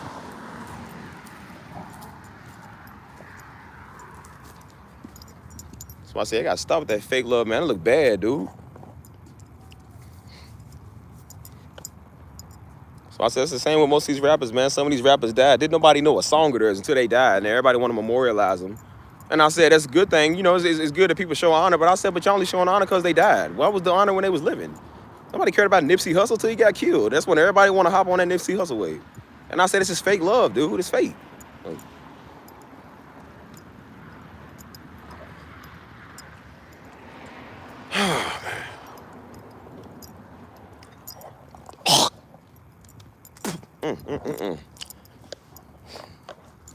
But yeah, thinking for yourself is extremely crucial, bro. That's why I said, now knowing what I know now, shoot. You can't tell me nothing, boy.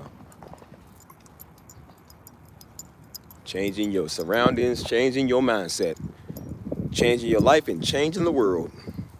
It all starts with the small things, bro. You ain't got to do too much at once. If you're serious about it, like I said, you'll stay dedicated to it. It ain't like it's a hard task. You'll do it. I got tired of being in putrid Louisville, man. I was like, bro, I hate this place, man. It sucks. Like, let me go somewhere else, bro. I want to go somewhere else. For years, I had a dream of moving somewhere else. I just never did at the time because I couldn't at the time. Then I kind of just got comfortable. And I said, nah, man, I ain't getting comfortable with this. Go somewhere else.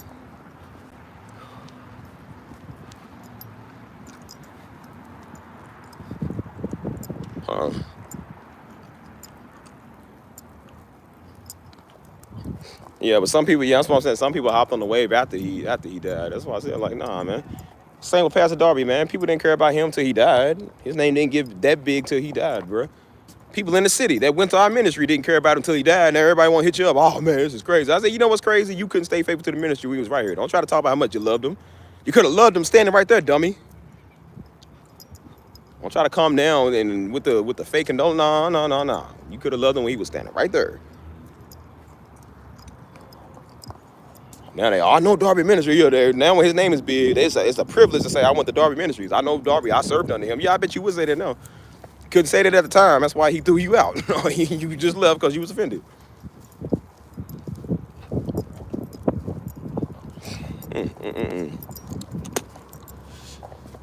Oh, man. But yeah. So, yeah, I told everybody, man, go where you want to go, man. You want to travel the world? Go travel the world, man. Go do something with your life. Don't sit right there and let people make you feel bad because you want something better. Says, shoot, you go do whatever you want. And that's why I'm like, no, we got to understand the difference between rebellion and free will. Like I said, free will is having the will to go do what you want. Because you can, because you enjoy doing it. Like, you ain't doing nothing wrong. It's just, you just want to have a good life. You want to go do fun things. Rebellion is, like I said, you stubborn, can't nobody tell you nothing. You know what I'm saying? You don't care about nothing. That's kind of like what that is. But I'm like, people only call it rebellion when it comes to you because you won't listen to them. What's up, LB? But yeah, like people, they say that stuff, man, because like I said, they don't want to try in life. And so when they can't try in life, they want to put you up there with them. That's why I said if they broke and struggling, why do they want to see you financially happy? That's like one of them ugly girls that's mad because her friend gets a dude. Like, why would she want you to be, your ugly friend don't want you to be taken. She wants you to be single just like her. Because if you get taken, that means you ain't going to hang with her. And her little ugly stuff going to be all by herself. So, of course, she wants you to stay single. And that's why a lot of y'all single because y'all friends. Women will run to their friends before they run to the dude. And dude be trying to hit on her. And then like her friend, nah, she don't want you. I'm like, nah, he don't want you. You see they friend look like Big Beulah, Big Bertha them. Like, who? Yeah, of course nobody wants you, young girl. No dude hitting on you in the club. Nobody trying to fill on that. And that's why I said you see they friends be cute, but the friend they friend be cute, but the other friends is hideous. It's like, yeah, don't nobody want that. They're like, she don't want you. Like, she don't want you. He don't want you. Don't nobody want you. Society don't want you either. So yeah, that's what I said. People just be talking, man. Just be talking. But yeah, I think I'm gonna set up right here. What's up, people? I'm gonna set up right here. Hold on. These kids out here, boy. People that deal with their kids, they shut up.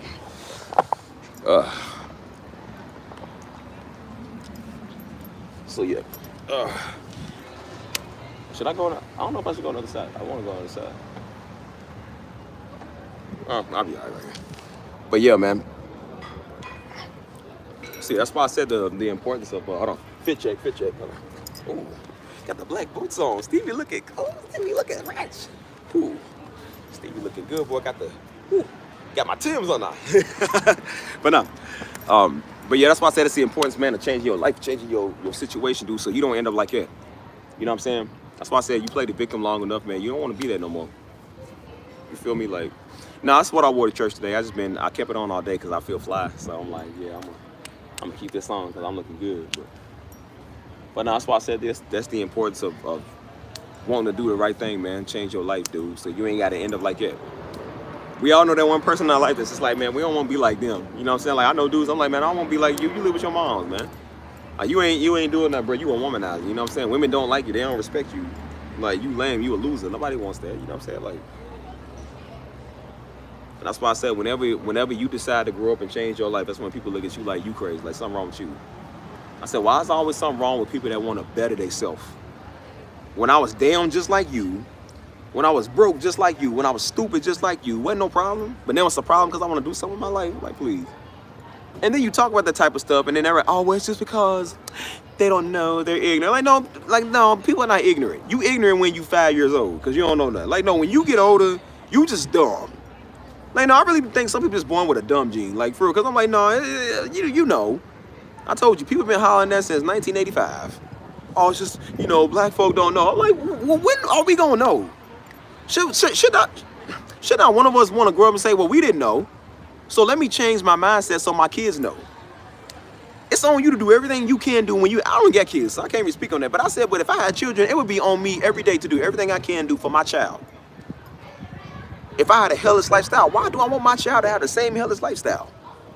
You ain't gotta have kids to know that. That's a no-brainer. That stuff you should just know. If I was raised in the hood, why do I want my kid to be raised up in the hood? We was brought up in the streets, living in the street areas. I said, man, I don't want that. Everybody in my family was born in Louisville, and that's why I'm so glad that my nieces and nephew ain't born in Louisville. They in a better place, born in a better city. I got myself up out of that. I said, I'm not raising my kids in this putrid city. My kids gonna be stuck like we was. Why would you not want better for your family, man, for your kids? Why? If I didn't know nothing growing up, the minute I have children, I'm gonna do everything I can in my power to make sure that my children know, right? If I went through some hell, why am I gonna allow my son to go through the same thing? Like I said, I took a bullet. I don't want my son to have to face that. I don't want my son to have to deal with some of the stuff I had to deal with in life. So why would I not teach him? Am I gonna grow up and say, well, son, you gotta get it for yourself like pop, like your old man did? No, nigga, that's your job as an old man. It's to teach him. That's why I'm like, no, we done with these black excuses, dude. Like, no, it's not excuses no more. It's just niggas are stupid.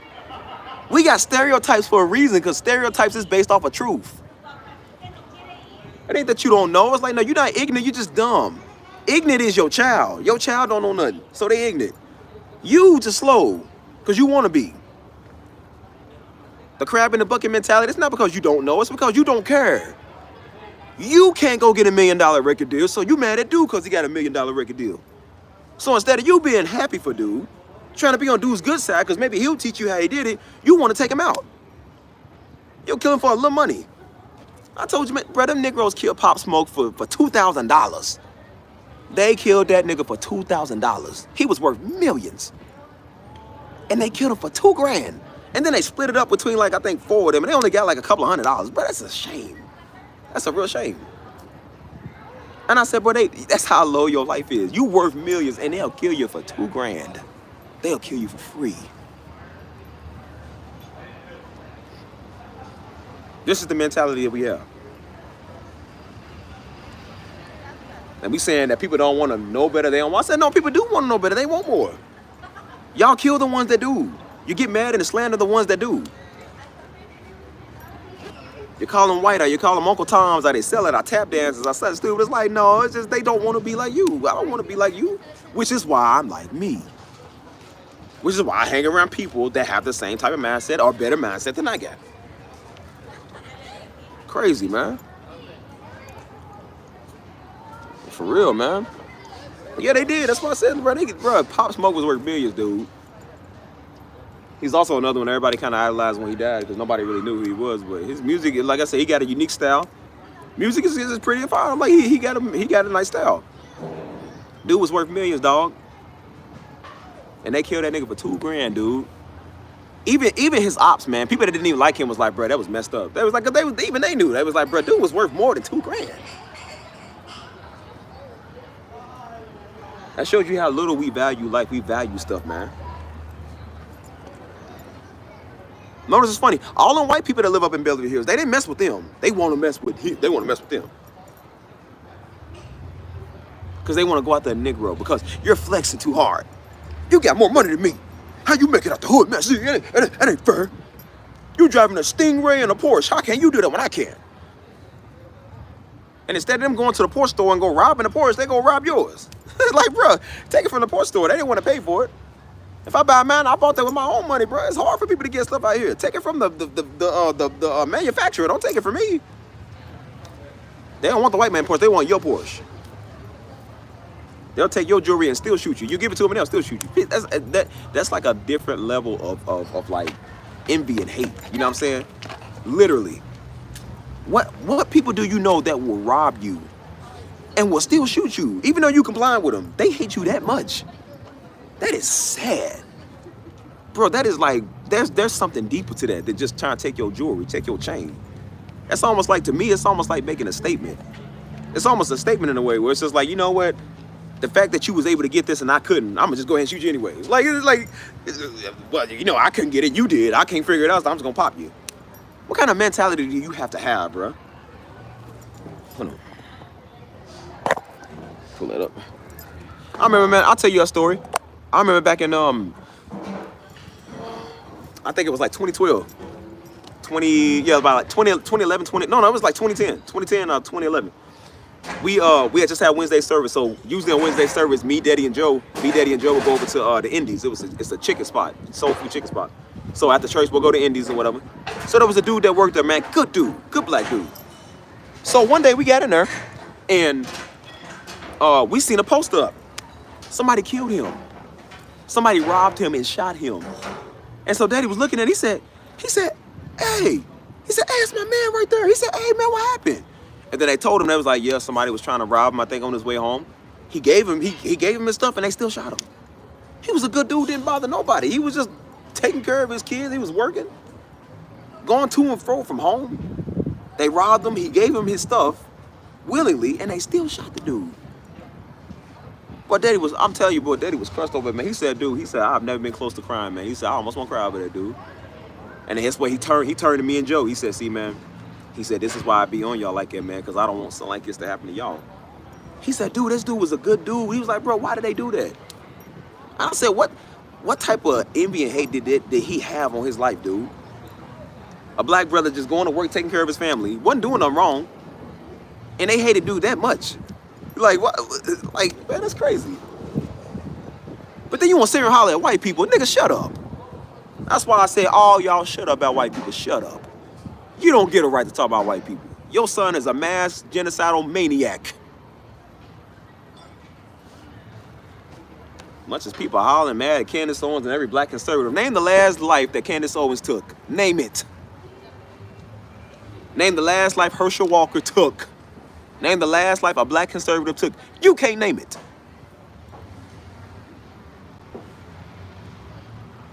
That's all. She hate her people. You know who hates their people? The ones that murder them. So I don't want to hear that. But be quiet. Like, no, you just mad because somebody hurt your feelings. That's when it's racist, because your feelings got hurt. Negroes don't see it's a racial genocide when you abort your children, nickel. When your sons is killing everybody. But it only matters when it comes to what you want to matter to, right? Yeah, I bet it will. And that's why I say, don't be the stereotypical black woman. Do not be the stereotypical Negro. Do something with your life, man. That's the stuff you get sick of. I got sick of hearing that growing up, man. It's just, oh, it's because you're black, because you're black, because you're black, because you're black. I'm like, when we going to do something to where it's not because we black? When is one of us going to do something to where it's for us? We're going to change our mindset, man. And that's why I said I keep seeing it. When Bush got in there, people was talking about Bush. Obama got in there, everybody swore to God he was going to change. Oh, yeah, Obama's going to do something. I'm looking at these fools on TV. I said, look at these niggas. I didn't know about politics. I was young. I said, look at these Negroes. They really think Obama going to do something. Ain't did nothing. Daddy told him, he said, Obama ain't going to do nothing for y'all. No, see, he black, man. He black. He said, dude, he ain't going to do nothing for y'all. And guess what? And he didn't. And years later, I remember on stage, he got on stage. He said, I told y'all way back in 2008. He said, I told y'all. He said, and this is my I told you so. He said, I told y'all Obama wasn't going to do nothing for y'all. And look at y'all now. He said, now how do y'all feel, G? So I said, y'all was looking for a white man or somebody to do something. But you be the change, boy. You do it. Word ain't going to reach itself, you geese. You silly geese. You mad at somebody? Like, bro, you mad at black folk because black folk is actually out here making it. Why are you mad? We always talk about we ain't got enough representation in the black community, and then a black person that gets accepted into Harvard, we call him white. A black dude that talk like Carlton, we consider him non-black. It's like, but why? Because he's proper? And if everybody act like Will did, they wouldn't get nowhere and own nothing like Will did. So I'm just like, bro, like... That's why I said, like, bro, that stuff, I'm gonna move over here. That stuff is mad obnoxious, man. Move over here.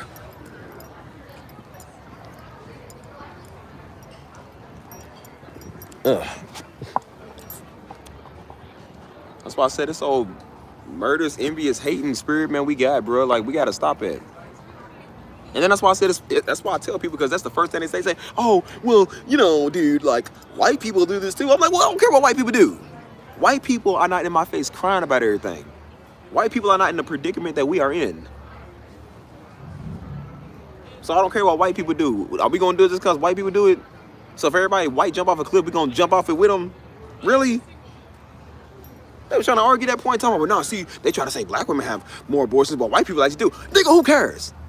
If you're having them, you're having them. What's the difference? White people are not suffering like we are. They're not the 12% like we are. Duh. People trying to justify murder like, well, say white people kill people too. It don't matter, bro. If you kill somebody, what's the difference? God's gonna see it the same thing. Innocent blood shed on that ground, he gonna judge it just the same as he do white or black. It don't matter.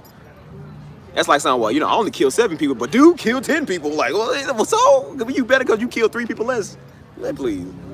That's the way Negroes think. Like, well, you know, I rob people, but I ain't rob that many people like you did. Like, you still rob people. It don't matter. Come on, man. Think. Use your common sense. Oh no, he said, I love you. Hell yeah, I appreciate that. He said Deja. Is it Deja? Deja, like Deja, or is it Daja? I don't know. Yeah, I just try to come over with some words of encouragement, man. Because again, people need to hear this. You'd be surprised how many people say they don't hear nobody speaking like I speak, dude. I told you I be in this area all the time. Anywhere I go, I start doing this. And people are literally listening. They walking past, man, just like, hey, man, that was good what you said. They like, bro, I be hearing you out here talk about encouragement. Somebody from my church reposted one of my vlogs on my Facebook. And they was like, y'all need to go listen to this young man. They was like, they Mexican. They was like, hey, y'all need to go listen to this young man. He got some words about encouragement. Like, he go to my church. He got words of encouragement. He's talking to the young people and stuff. And I said, thank you. Somebody gets it. You know who don't get it? Negroes. Come on, man. Bullets. He's an L. Deja, okay. I was just making sure. I didn't know if it was Deja or Deja. Like dude said, he's like, well, go take a seat then, nigga. Like, you put the on it. He said, I thought I was saying nigga. Hey, nigga. He said, well, then go sit down then, nigga. Yeah, that's what I make sure I'm saying it right. But no, that's why I said like words of encouragement is serious, dude. Cause I'm like, it's gonna take somebody to look, like we always hear that saying, it's gonna take somebody that look like me to talk to people like me. Cause yeah, I'm a goofy one. I know I'm goofy. But sometimes I'm goofy because I'm like, you serious all the time. I'm like, bro, we ain't no daggone Hebrew Israelite. Like, bro, we know how to have fun. We know how to have a good time. And that's why I said, if you go out here and do something for your community, unlike them fools over there standing on the corner in a community they don't own. Notice I don't never see them in their community. They always downtown with the white people be at. And I'm just like, go do something for your people, man. Get off the street corner. Go do something for your peoples, man. There's a difference between saying you want our people to win and then actually doing something to see our people win. You got a small business. That's good. That's why I say I support black businesses. I support people that got business, man. Because like I said, we so trained to see negative stuff, dude. We always trained to see negativity. And that's why I said when we doing something in our life, ain't no white people doubting you. I can go tell every white person I know right now my future plans, and they would be like, oh, that's great. Oh, yeah, they'd be like, oh, yeah, that's great. I would really support you. I can name Negroes night right now. I can go tell Negroes what my plan and vision is, and the first thing that come out their mouth, how you gonna do that? Well, I don't know. Are you sure that's a good idea? Well, Trump's in office, so, he's affecting the economy. What the economy got to do with me making money, Last time I checked, there were trillions upon trillions of dollars. Those trillions of dollars gonna stop me from getting some money. Trump ain't gonna stop nothing, boy. And if he do, I still got a good change in my pocket. It don't matter. Hold on. What's up, man, today? Said it's really hard, though. I'm 24 people. Age range. Yeah, I know, right? Tell me about it, man. Tell me about it. But it's good, and that's why I said, see, that's the young people I'm talking about. That's the ones I be seeing. There be dudes that's like 19, 20, 21, 22, 23, 24. Even women, they be young. And they already making a six-figure business, dude. People are making six figures off of what they doing. Y'all making me laugh. But like they making money off of doing stuff. And those are the people I take the knowledge from. I'm not listening to a dirty boy dressed like an Aussie shampoo bottle standing on the corner hollering at people. He don't own no house. He don't own a car. Dude don't own nothing. That's why he's sitting over here mad at people. Because he don't own nothing. He's only out there because he ain't got a permit. He ain't got to have a permit to be out there. It's free. When they start making permits to be out there on the corner, I promise you they'll pack it up and leave. They ain't going to get no permit.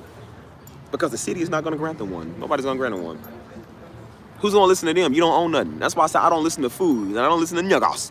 Because then I would be just like you, living on West Flint. I don't want to. I want to live somewhere nice around the Watts. I'm sorry. But no, I'm just like, bro, but it's not even, like I said, there's all type of races of people up here, man. You got black folk. I'm seeing black people here with money. I just showed y'all the dude with the Corvette just now, or just a couple minutes ago. He's a black dude. There's black people up here that own stuff, dude. Black people that's millionaires here. Up the block, around the corner. That's where all the NBA players live at, dude. All the NBA players and the wealthy black folk and everybody that got some money live over there. So that's why I said, like, nah, we get the stereotype that black folk don't own nothing because we don't think we can own nothing. That's why I said, I'm like, no, I think you need to go to Texas. Texas black people are very successful. I've seen it. There's a lot of black people in Texas that are very successful. Baltimore, Dallas, you know what I'm saying? All type of stuff. That's why I say you seeing things that you have never seen before where I'm from. And I'm like, no, it's not that they don't exist. We always say black love don't exist. Yes, they do. Black people don't get married. Yes, they do. You just don't get married. Your little Pound Town friends don't get married, so that's why you think everybody else don't get married, because don't nobody want a picket mini like you. Everybody don't want people like you. Some people actually want women with class. They want women that actually got some virtue, man. That's why I said black women ain't ghetto. Black women are not nasty. Just because you niggas are don't mean everybody else is. Like, you don't speak for our race. I would be offended if Sexy Red spoke for us. Sexy Red don't speak for me. What does she know? She don't know nothing. Girl walking around passing out gonorrhea to everybody. Like, why are we going to listen to her? Why are you the representation? Like, oh my gosh, bro. I quit my job 2.5 years ago and now I feel this. Hey, and that's the exact same thing I'm on. I love to see it, Deja. I love to see it. The black business entrepreneur. She said, I am a black business entrepreneur. But now it's good to see that, because I'm like, bro, we got to see more representation. That's why I say I love seeing black folk that own businesses. I love seeing black folk that do stuff like it, because we was always told, if you know what I'm saying, we was always told we couldn't do that. Especially coming from Louisville, where I'm from, that's why the mindset was so small. And that's why Daddy had a hard time dealing with people there, because the mindset was small. Daddy said for years, like, dude, he wanted to do stuff out of the city. He said for years he was going to rent auditoriums. He was going to go on conferences. He was going to do stuff. I'm going to kill you, mosquito. Like, he said he was going to do that for years, bro. And for years, people didn't listen to him. People was like, oh, no, you just talking, Pastor. Oh, no, he's just talking. Like, no, he meant, and then look, his name is all over the world. Now everybody claims, they swear they know Darby. Everybody know you now. Now people want to subscribe to your stuff, subscribe like that. Oh, yeah, I remember I used to go to that church. Yeah, you used to. You know why you didn't go to it? Because it was common with you. It didn't matter. And now, when it's big, you want to say you had a hand in being in something big. That's the biggest accomplishment you ever done, is go to Stephen Darby Ministries. You never did nothing with your life. Oh, freakazoid. Yes. I make treats. Ooh, treats. That's why I said, man, bro, Daddy, I'm trying to tell y'all, man, Daddy didn't want to deal with Negroes. As much as these dumb little Hebrew Israelite Negroes is, Daddy didn't want to deal with them. They was giving him problems. He was like, man, I ain't here to reach you old fools. You old tortoises, man. Nobody want y'all. We're trying to reach the young ones, people that want to hear. I'll reach every white person and their mom and grandbob and Jelly Bean Bob like and Jolene before I reach a nigga on the corner, boy. You ain't doing that with your life. That's why I said you can reach the sexy reds and them, they don't know nothing. So of course they gonna do what they do. Can't reach an old church Negro. Oh, Ebenezer Scrooge Baptist Church type Negroes, Mount Zion type Negroes. They don't know nothing. Been going to that church for 25 years and they ain't changed a day in their life. And while they hucklebucking and jumping off the walls, they kids out here getting scraped up. They kids going to penitentiary. While they trying to get theirs in, they trying to play religion and play church, and look at what they got. Look at what they get you. You ain't real. You don't know about being real. That's why you on there doing that stuff, man. That's why I said that's why they on the internet making videos, because it's free. If it was the 2008 YouTube where you had to have a camera, they wouldn't do it because they can't afford a camera. Anybody can make a daggone video with their phone on it, so yeah, it's free. Knuckle Dragon can do that. You mean to tell me I click the button and then I record myself and then I put on YouTube live and everybody watch my video? Oh yeah, sure, it's free. The Negroes here free, yo. They click that button all day. And guess what? You still ain't Insta famous yet because ain't nobody watching it. Listen to you. I told you, you get broke. The biggest haters you're gonna have in your life is not white women. I'm trying to tell you, dude. The biggest haters in your life is not white people. It's literally your own people, bro. That's why I keep trying to tell you. I know black women that say they get more flame from black women than they do anybody else. I told you, it ain't that black women don't like white girls. They don't like other black women either. The ones that look better than them and get the dudes that they can't get. See, they want the Michael B. Jordans, but they looking like the Moniques and the Lizzos. Nobody want them. Like, but you want the Michael B. Jordans, and you want the Denzel Washingtons or the D'Angelos or something. You want one of them. You don't want somebody to look like like the Mucinex DM monster. I'm like, yeah, but you think they try to get at me. I'm like, bro, I got a type. That's why they won't come with the word and talk about your daddy. I was like, yeah, when they start talking about daddy, I was like, bro, yeah, you think because you talk about my father that's gonna make me like you? That's a red flag. I know to stay away from you. They're like, well, Steve, I was thinking you're cute and I was your dad, and I think you're a great person and I really like you like that, and I was wondering if I could shoot my shot. And then, like I said, I curved the ball. I said, girl, nope. Sorry. I said, girl, I've been delivered. I don't like men's no more. I said, people be bitter, man. That's why I said I had this old bitter man bad in my chat, man, that was messing with one of my peoples, man. Talking about she was mad because she wore some lashes. And then we seen her profile picture. I'm like, girl, you look like a drop cookie. Like one of them drop oatmeal cookies you drop in the dirt. The oatmeal cookie is already like the oatmeal cookie with the icing. It's already like crunched up, but you drop it in the dirt and it's like half dirty. You can't tell if that's like part of the oatmeal crumbs or if that's the dirt crumbs. That's what she looked like. I was like, girl, you dip your cheese in you dip your toes in blue cheese and suck them. Forget the wings that came with the blue cheese. You just want the blue cheese so you can dip, lick. Like, said slap, slap, slap, clap, clap, clap, slap, slap, slap. She the type of nigga, every time she talk, you just need the Seinfeld intro. Like, she's like a comedy trait. Not because you're funny, just because you're stupid. Like, girl don't even want the wings out of celery that came with the blue cheese. You just want the daggone blue cheese. What's up, my Empress Judah, my queen to be? How is you doing today, my fine niggas? Hold on. He's not gonna cheat just shot. Nah, I ain't gonna lie, son. And for somebody like you would be my type. I ain't gonna lie, bro, because your demeanor is like you don't take nothing from nobody. Like, nah, I can tell you don't take nothing from nobody. I like a woman with some feistiness. Mm, that's it. So yeah, man, that's why I said don't be bitter. Cause then you get the jokes. And then like I said, people get mad when they get the jokes. It's like, yeah, that's why it's like, nah. I told you I'm like, nah, no. That's why I said don't be a fool dag on it. Everybody don't run to God because they love God. People run to God because they ugly and they couldn't never get no woman. Or they couldn't get no dude. They was never invited to the VIP club. They couldn't get that Ace of Spades in the Don Julio with the cool kids. They wasn't cool enough. The girls rejected him from the bar. So he went to be a Hebrew Israelite because no man would reject him. That's why you got to find your identity in Christ, because you ain't got no identity. It ain't like you met her. You couldn't fit in with the Bloods or the Crips. So that's why you came over here. Now you wear purple instead of red and blue. I call you the Goonies. Boy, looking like Elephant Man. Boy, you better go on somewhere.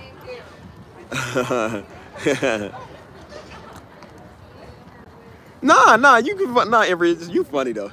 Nah, we don't think, hey, we know you funny. Like, it's a certain somebody, that old Between Patata, like, we all know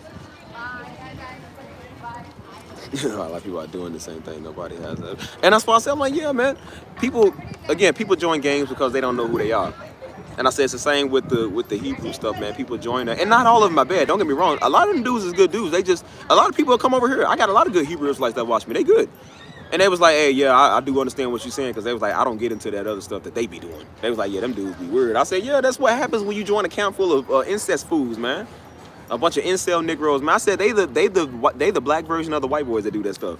They go join the NPC rooms or the virtual realities or the little 4chan chats and stuff. That's literally what they is. They just ain't got no money to have a working phone, so that's why they go meet up on the corner, because that's their meeting spot. They can't communicate through text because they ain't got no money. They owe like $500 on their phone bill, so like they using their mama phone. So it's like, well, just meet on that corner on a Saturday, brother. If it ain't raining, you ain't gonna never find them out there in rain. Can't get their hair wet. Oh, Kinkmeisters. Everyone. Patuna. I said, nah, that's why that girl mad, because like I said, she smelled like tuna. And dude wants her fine friend that smell like Chanel Dior or something. I've seen it happen, bro. I've seen it big in girls. Girls are envious of each other, man. They get that dude that they like. Like, the dude don't know that she like him, but he likes the other girl. So then they mad. Now she's a whore, and you're a slut, and you're whatever they say. You're a B, or you this or that. Like, they always call them out their name. They mad, starting rumors and stuff. I'm like, how miserable do you gotta be? That's why I said, how ugly you gotta be to start a rumor on somebody because you can't get a nigga. And that's why I said, that's that old handicap excuse. There's no good black men out here. They just don't like it. No, it's not true. I guarantee you, I got some good, the best black women in the world. I bet you I got them in my chat right now. And I bet you y'all don't have a problem getting a brother today if you wanted to. I guarantee you. So no, don't say that stuff because ain't no black. Like, no, don't nobody want your little nasty black behind. My girl was smelling like a can of Spam. And you talking about don't nobody want black women? No, they don't want black women that smell like Spam. Looking like a slab of ham, smelling like Spam. And you sitting here talking, man, please. Women can get black dudes. A black dude can get a black dude. That's why, what you think Atlanta is, buddy? You telling me a brother can get a brother and you can't? I think you need to reevaluate your life. I really think you do. If you having trouble getting a dude, I think you need to evaluate your life. I really think so. How's a nigga gonna get a nigga and you can't? That make no sense. You got big CeeLo Greens with big CeeLo Greens, and you telling me that you can't get one? Bro, that is messed up. And then I'm like, well, no wonder you look at him and look like a daggone jive turkey. Like, bro, who wants that? This is a walking, talking, stinking ape. Like, who wants this? You look like a dude, but you a woman. Like, that's more of a turn up than if it was a dude. Like, you can't be lukewarm. You gotta be either one or another, sister. You can't be one and then say, oh, they can't do it. Stop. No. Man, Atlanta's swarming with man butt.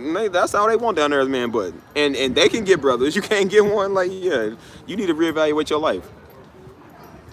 Talking about these white girls coming in, talking about they stealing black men. I told dude, bro, has any white woman ever came in and kicked your door down? He was like, no. I said, dude, I talked to white women because I wanted to talk to white women because they wanted to talk to me. Wasn't no persuasion, how they stole me, I stole them. We don't do that stuff. We are human beings, bro. Just because we a different shade don't mean that we better than everybody. We are a different shade. We attracted to each other. We like each other. We talk. What's wrong with that? Like I said, I've never actually talked to an Asian like that. I've never talked to somebody from like China or Japan. Like I've never actually dated one of them. But it's not because I don't like him. It's just because I never ran into the presence of wanting them to do that. I'm not opposed to it. It's just I never actually came across one where we could actually do that. So it's not that I don't like him. It's just I never had the opportunity to be it. It's just whatever was in my face at the time was in my face. Whether she was black or white or Hispanic or whatever, it's just, it was what was there. That's what it was. Don't mean I don't like Asian women because I ain't never dated one. I see that bad, man. People just, there's always something they won't be a victim on, man. It's just, first it's the white girl, or it's the white girls, and it's the black girl, or it's the white man. Now it's the black man. Now it's the other black women that look better than you. It's like, when are you going to start to understand it's you? Make us look bad, dude. And I said, that's why people think that black folk be monkeys, man. Because we look bad because of people like you can't stop talking. Keep saying, like, bro, who keep giving Cardi B the mic? Take the mic away from that nigga. Take her phone away for parental rights or something. Like, man, she talk too much. This is y'all representation? This is the people that we let speak for us? That dumb nigga can't even talk. And she on the stage talking about why she would vote for Kamala. Who cares what you vote for, dummy? You can't keep your clothes on. You are not a representation of black women. You are Leg the Stallion. We don't listen to neither one of you horses. I don't listen to a nigga to eat grass, boy. Shut up. Eating hay and grass, boy. Listen to a horse? Like, where's the real representation of women? You know Felicia Rashad. If you know Felicia Rashad, you know the OG of beautiful mamas. OG Felicia Rashad, a.k.a. Claire Huxtable.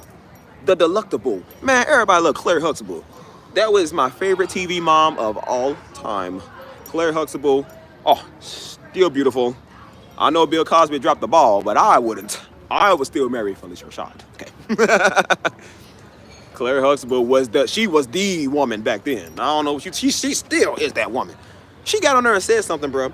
She said, and she was holding women responsible, especially young black women. She was holding them responsible. She said, I cannot understand how these young girls are parading themselves around half naked, looking like fools. She said, that's not classy. It ain't a way to keep a man. Some dumb young thing, sexy red looking like wannabe, got on there talking about, I would never listen to a woman in her 70s that don't know what she's talking about. She don't know nothing about it. And everybody got on her case. They said, bro, do you know who Felicia Rashad is? Do you know who Mrs. Claire Huxtable, the OG, is?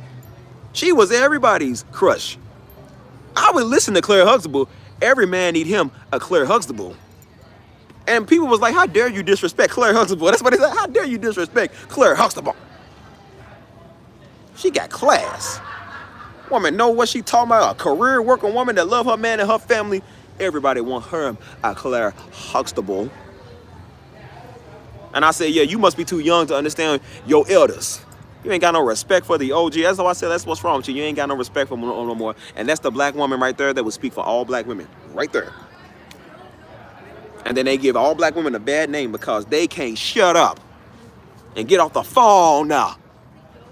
Some people shouldn't have social media, bro. I think it should be. That's why I say, as bad as y'all think Trump is, you better be glad I'm not in that White House, boy. I would be locking up everybody of all colors. I don't care who you is. If you a man wearing flip-flops, that's 10 years automatically.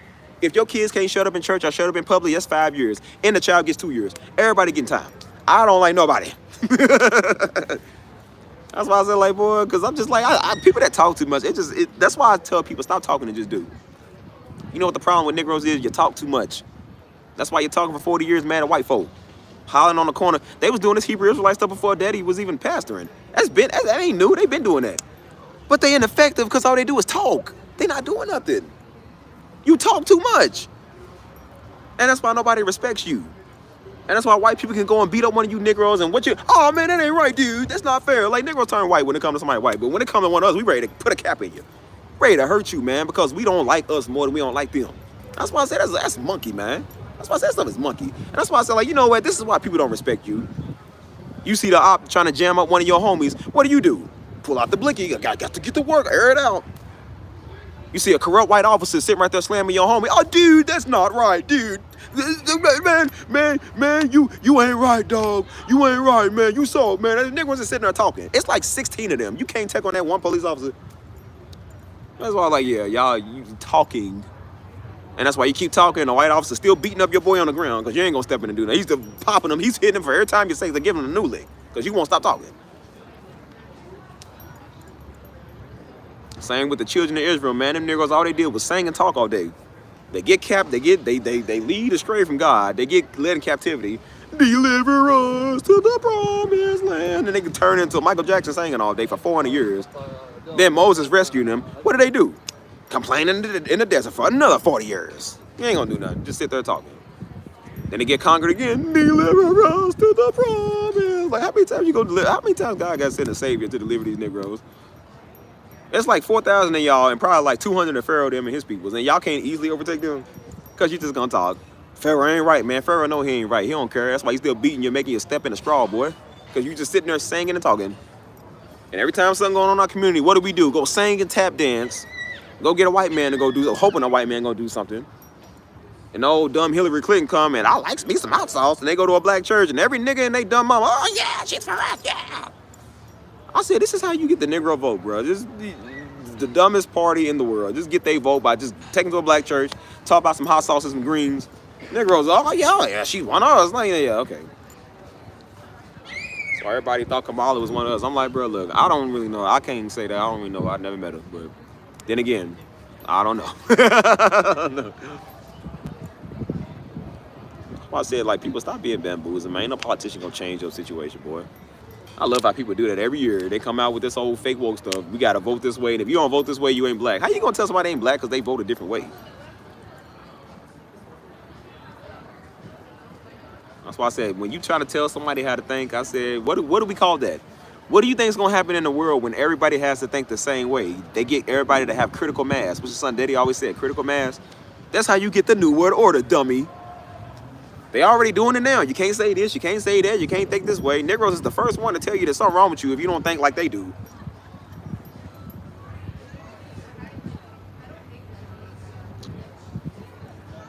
It's the same way with, like I said, everybody has a preference. But if you say anything about somebody black, like I said, they always say you don't like black people, are you mad at black women? Like, no, it's not. I think Serena Williams is hideous. She's extremely ugly. Does that mean I don't like her? No, I just think she's a hideous. She looks like a Bugs Life character. I don't think she's cute. But the fact that I say that, people will be like, oh, see, you just hate on a black woman. You can't say that. Let me say something about Taylor Swift, though. Let me get on here and talk about Taylor Swift. Everybody, oh, yeah, she got a high back, and she ugly, she can't dance, and she just on the white girls. Yeah. That's why I said they was mad at Taylor Swift because of the last year's Super Bowl, because they kept putting her on the camera. But they kept putting Beyonce and that little ugly daughter, her Blue Ivy, on the screen. Nobody said nothing. They was putting them on there all day. I said, notice how they ain't say nothing about Beyonce and her little parasite daughter, but they sitting here talking about this girl because she white. And they was mad at Travis Kelce because he was with some black girl first. He left the black girl and got with Taylor Swift. That's what everybody was mad at. And he's talking about he downgraded because the girl that he was with at first had a butt and had some curves. Nobody knew her name, though. I still can't tell me her name. Nobody even knew what she was off of. I don't even think she was even famous. She was just some random girl. Maybe she was. Her career was like she was one of them D-list celebrities or something. And she was salty because he got with Taylor Swift. And they talking about he downgraded. I said, do you know who Taylor Swift is? I would get with Taylor Swift. Dude, that is the biggest pop star in the world. The world. We talking a billionaire, dude. This ain't just no random white girl from Indiana. This is a billionaire white woman that has some of the best music in the world. That ain't just a downgrade. Like, bro, like, yeah, she's just downgraded because she white and she ain't got as much hips and stuff. And I said, I'd rather be with Taylor Swift. I think I knew why Travis Kelce left that girl. She looked obnoxious. What's up, Rochelle? Yeah, every time somebody they was even comparing Beyonce's other little parasite daughter to Taylor Swift dancing. I don't even know that new daughter she got, but they was like, well, look at how she dancing and look how Taylor Swift dances. And everybody was in the comments like, well, the difference is that her parents paid for her to get up on the stage and go dance, and they paid for her lessons. They said Taylor Swift is not a dancer. She just does what she does because she's Taylor Swift. She don't need to dance. She's an artist. Beyonce's daughter ain't no artist. She's a dancer because of her mama. You might know that little nickel. Like, man, please. That's our representation is Jay-Z and Beyonce. That's our black love. Will and Jada. Dumb Jada Pinkett Smith. Like, bro, this is our representation. Like, bro, yeah, nah. I don't want that Will, that Jada. What did J. Cole say? He said, I want that Jada and that Will love. I don't. You keep it. That's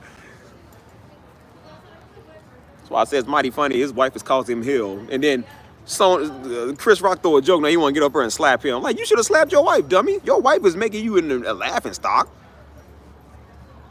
He over here self-conscious talking about she like Tupac. And talking about she wanted, and then he's over here mad talking about like, Tupac is everything I wanted to be. Nigga, Tupac dead. Tupac been dead for 20 years. Your career is way better than Tupac's music sucked too. Everything Tupac did sucked. You are way better than Tupac ever was. And you mad cause this old bald head nigga like Tupac? Bro, come on, man. You really let this old fish-faced Mooney looking Negro make you feel bad? Man, please. I said, boy, you could have left her and got with a better one. I said, Will, you could have went to Columbia and got a Colombian. You don't need this old dirty. That's why both of your kids weird because of her. I said, Will, you weird too. What happened to that Fresh Prince of Bel-Air, Will, man? What happened to that dude? Dude was a player. He had all the girls. Him and Jazz had all the girls, man. Now this dude crying over this old little Bugs Life character, man. I'm tired. I never liked Beyonce, man. I never liked none of them niggas, man. Her music sucks too, man. All weird. That's why I said there ain't no representation of us, man. They don't represent us black folk. I don't even know. Like, man, please. That's why I said when we talk about black love, man, let's talk about your granny and them. Talk about how your granny and your granddaddy been married for 45 years. That's black love, boy. Ain't no A$AP Rocky and Rihanna love. Who care about both of them niggas? I don't like Ray. I never like Rihanna either. They celebrities, so they gonna be on the main platform, boy, because everybody know their name. Your granny and them that been married for 50 years, that's real love, homie. That's real black love. Don't tell me black love don't exist. That's black love right there. Just because you hot and bothered and don't went around and hold around the city for a couple collard greens don't mean that everybody gonna do what you do. Everybody ain't dumb. All black people ain't stupid, dude. Black people got degrees, man. Black people millionaires, boy. They ain't slow. I'm tired of that stereotype where we all slow. Man, we ain't slow. We know stuff. Black people study. They read books. They have 401ks. They know about business. They got multiple bank accounts, man. People ain't slow. Like, come on, dude.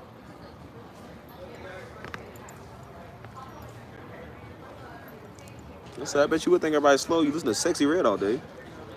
You sure ain't learning nothing from that. She was over in London. I seen something recently. She was over in London.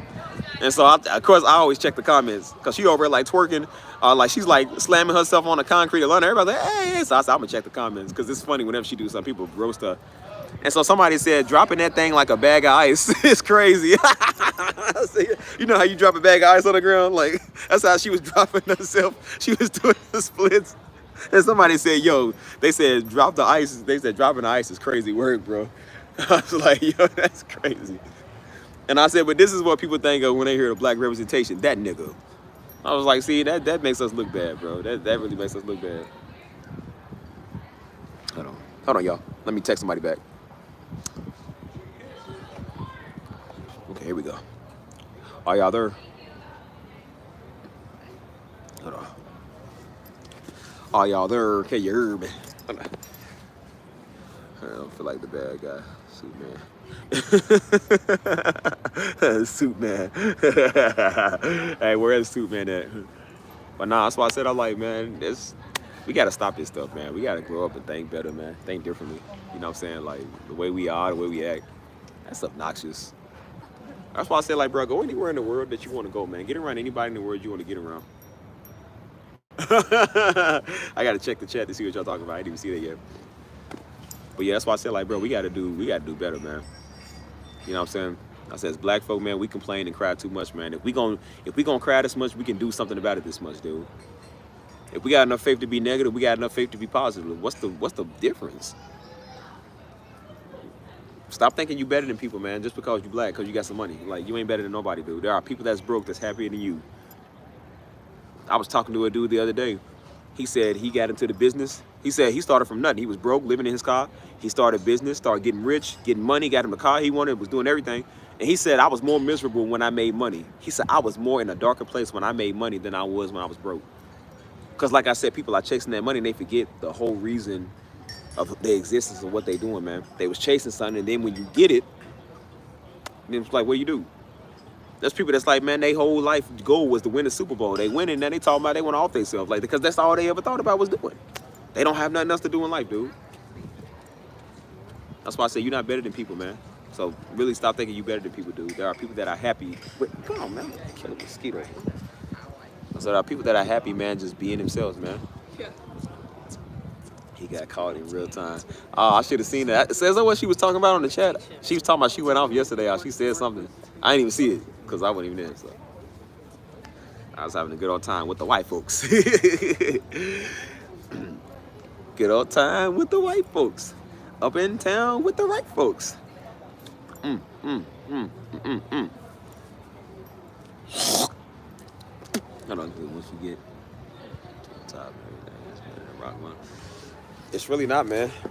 That's why I said, like, money's cool. It's good to have money, but I said if you had $1 million, it's like, or if you had millions of dollars, you got all the money, you can get everything you want. What happens when you buy all the cars you want, all the clothes you want, the crib you want, you go to the places in life you want, you do everything you want to do, then what? It's like, so you depressed. You done lived your life, so it's depressed. There's people with so much money now, they done did everything they wanted to do. They literally planning their death. They planning their grave site, their casket. They burying cars with them. They talking about what they want to have on their tombstone. That's how you know you got money. Negroes don't plan to die. You just die. I said, white people got that white money, man. They talking about, yo, put this on my tombstone. They will and all that. Daddy always said it. He said, boy, I'd never make a will. He said, Negro try to kill you. He said, I ain't making no Negro gonna kill me for my stuff. I said, family member find out what you got in that will, they gonna off you so they can get your stuff. Yep, sure will. Doesn't sound like a nigga on it. Sure will. Figure out you got a $200,000 life insurance policy. Yep, I'd off you too. I need $200,000. I'm like, on Martin, he said, and he thought Gina put a hit on him. He said, $2 million. He said, dog, I will kill you for $2 million. Cole said, for $2 million, I kill myself.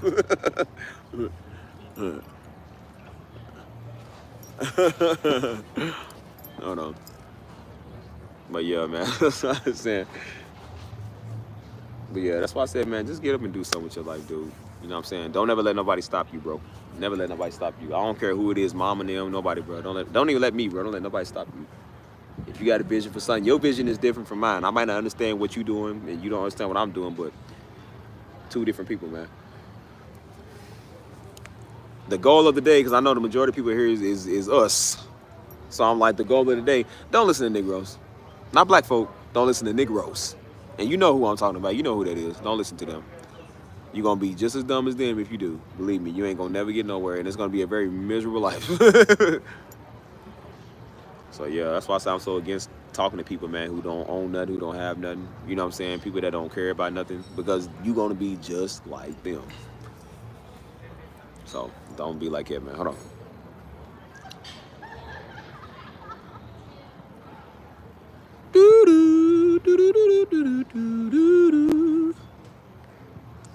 Truly.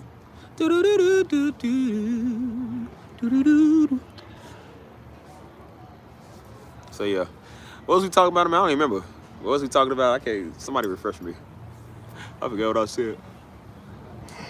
All that talking. Maybe I talk too much. I think I do sometimes. Yeah, man. Hold on. Ugh. But yeah, man. Like I was saying, man, just hold on. Ugh. They'll go to the gym. Every now and then. I haven't been to the gym in a minute. The last time I went to the gym was on last Tuesday, I think. My heart rate was already up, so I think it's probably what contributed to it. I was in there working out and stuff, so I don't go as much as I used to because I just be doing stuff. And I used to work out all the time, so like I'm still fit. I ain't gotta work. I ain't gotta work out in like 2 months, and I'll still be ripped. But I want to stay on top of it though, because I need to get my summer body coming up. It's about to be summer. Steve's got a stunt. So I got an 8-pack, so I got to keep that 8-pack intact. So I got to do my sit-ups that I ain't did in so long, bro. Like, you know, can't have a dad bod out here. I'm not a dad yet. Hold on. I thought this was really you in your picture. This is a picture of, is that Billie Eilish? I was about to say, I know I ain't got daggone Billie Eilish in this chat. I love that white woman. Yeah. Man, I'm gonna kill you.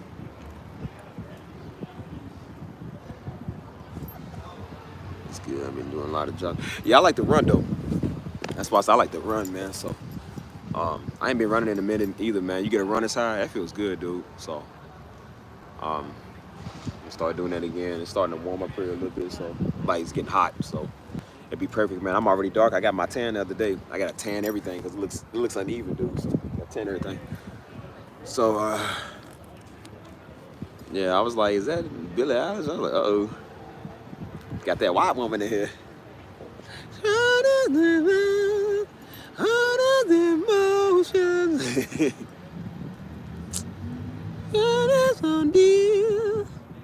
Cause it's important. What am I made for? I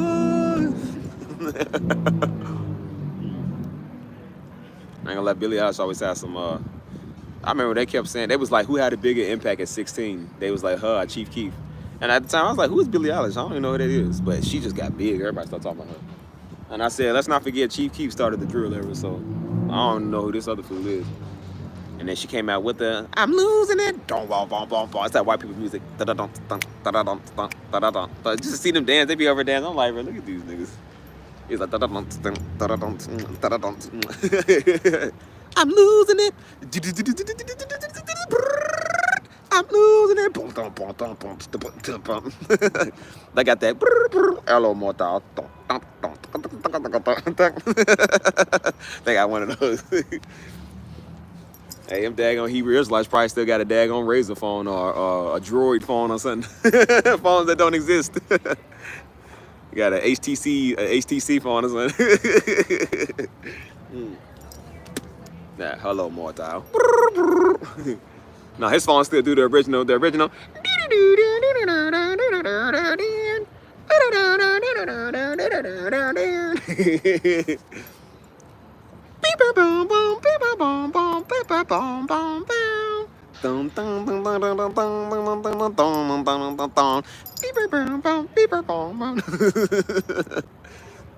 Yeah, BlackBerry. Who still got a BlackBerry, man? Those were the Androids versus iPhones at the time. Now we got these. If you're an Android user, man, you must not love God. I'm sorry, but you must not love the Lord like I say you do. For it says, those that have an ear, let him hear. And those that have an iPhone, let them have an iPhone. Don't say nothing about no Android. What's up, Zenobia? How you doing? Yeah, buddy still do that. It's the fast version, like the old brick Nokia phones. He got one of those.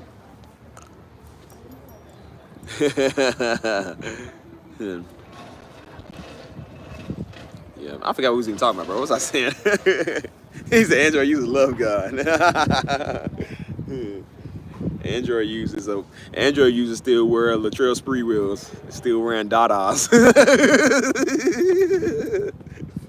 He said, if you wear wood grain Dadas, you don't love God, plain and simple.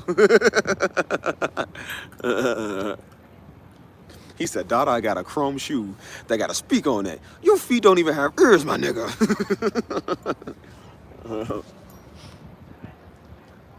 And my first one was a slide up. Yeah, what are those called? Those is the man, I forget what those is called.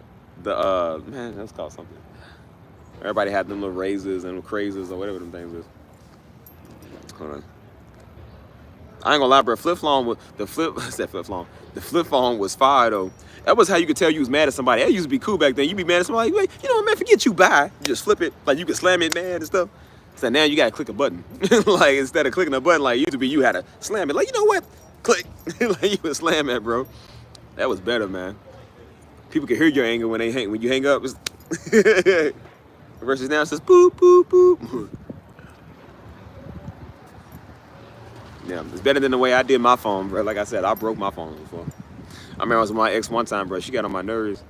And so we got into a heated discussion on the phone. She made me mad, bro. And that's why I used to deal with a lot of anger issues. So she made me mad. And she had said something, bro, because it was so petty. So we was going back and forth hollering at each other. I said, you know what? I'm through with you. And I just threw the phone. I was trying to throw it at the wall, which it would have broke, but I threw it out the window. It said, I broke the window.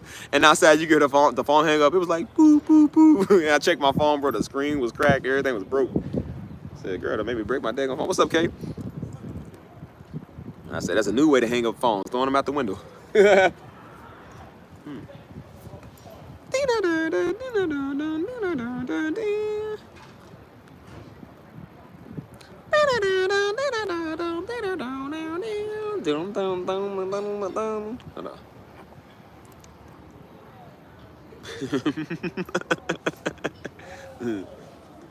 Yeah, that phone didn't stand a chance. It was an iPhone, so you know they break easily.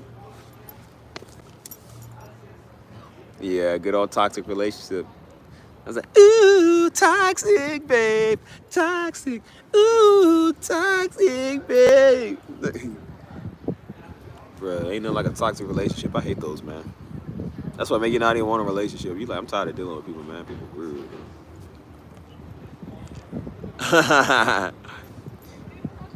Yeah, I used to hate the argue and stuff. I still don't like arguing, man, but it was always something, man. Because like I said, when people don't want to deal with their life, that's what you get. You get people who just act childish.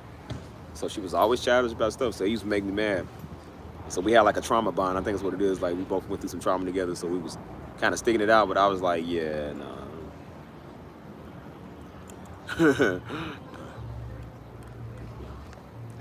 He doing that, bro. That's wrong. Hey, man, I ain't never did nothing like it. I probably would, though.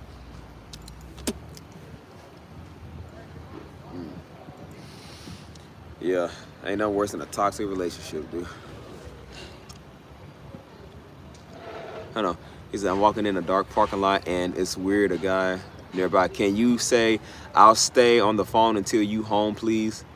Stay on the phone. Oh, I'll stay on the phone until you're home. Yeah, yeah.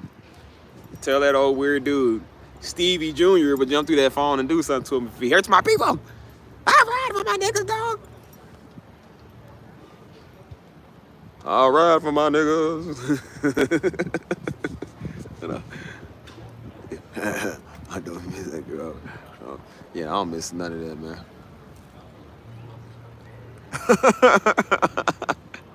Yeah, y'all had the brick phones. Yeah.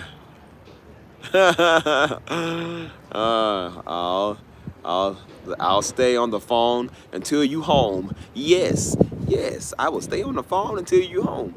I stay on the phone until you're home. Stay on the phone until you're home. Stay on the phone until you're home. Bing, bing. Stay on the phone until you're home. I said, stay on the phone until you're home. No, you put that to the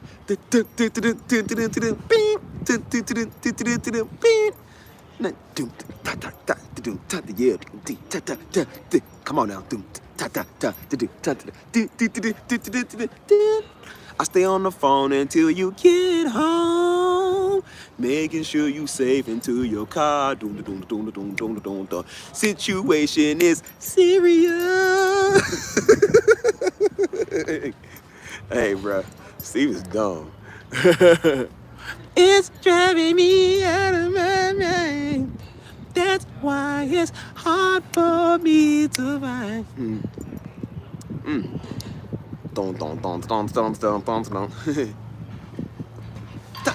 Nah, I always say to my ex, I was like, girl, you poison. She said, oh yeah, poison, poison. He said, poison.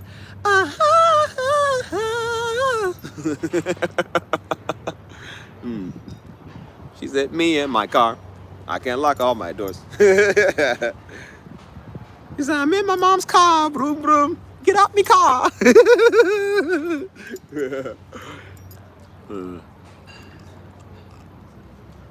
Okay, good. Glad you're in your car. Hey, I missed the Nintendo 64. I remember one time we was playing the game. Daddy had a Nintendo 64. He was playing Super Mario or whatever. He was playing that game for hours, all day. And so I was an idiot kid, so I walked past and accidentally tripped over the cord and I plugged the game. He said, son! Daddy came majestic. He said, son, what did you do? Because, you know, back then you couldn't save it. Like, I don't think you could save the game at the time. So, like, you had to play it till, like, you know, and when I don't think it was really, like, no memory in there. So he was playing that for hours. That was the furthest level I ever seen him get to. He said, son, what did you do? He said, man, go to bed. He said, man, go to bed. Go to bed, son. He was mad, too. And so I remember I went to bed. I think I was crying. I was a little punk. So I went to bed crying. And so he came up the stairs. And so he was like, come here, son. He said, come on, I love you, son. He said, just don't do stuff like that no more. And I was like, nah. I said, nah, you was right, Daddy. I was an idiot kid, man. Kids be idiots. Like, no, I needed to get hollered at and get whooped. See, some of these people's kids, I'm like, boy, if that was my child, I'd hang them upside down with one leg and tear their little rear keister up, boy. I'd embarrass my children in public.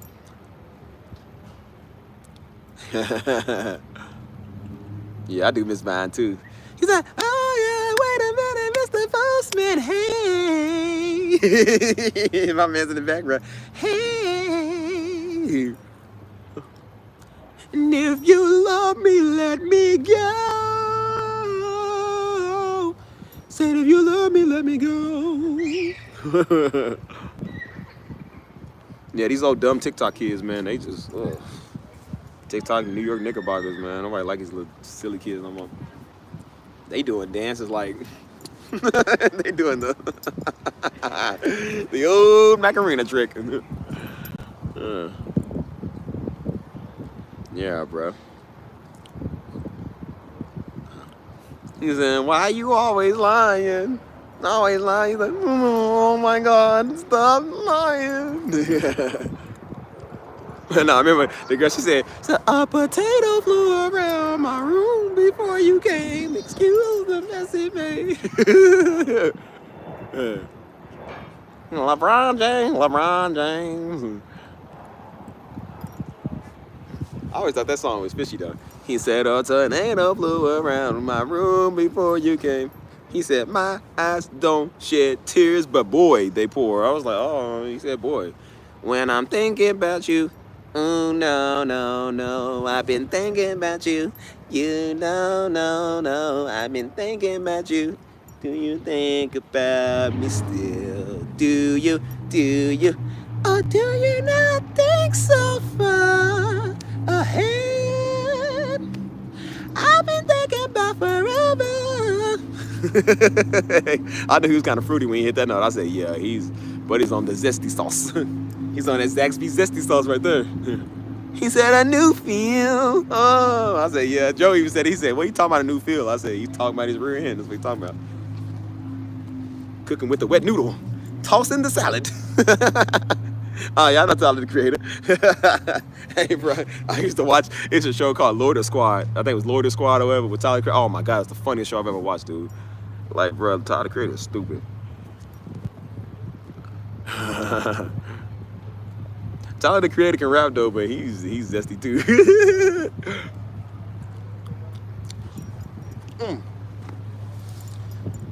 A potato flew around my room. Bro, I love Lord of Squad. I gotta watch that again, bro. I never laughed so hard, bro. This is stupid. Y'all remember Ice JJ Fish?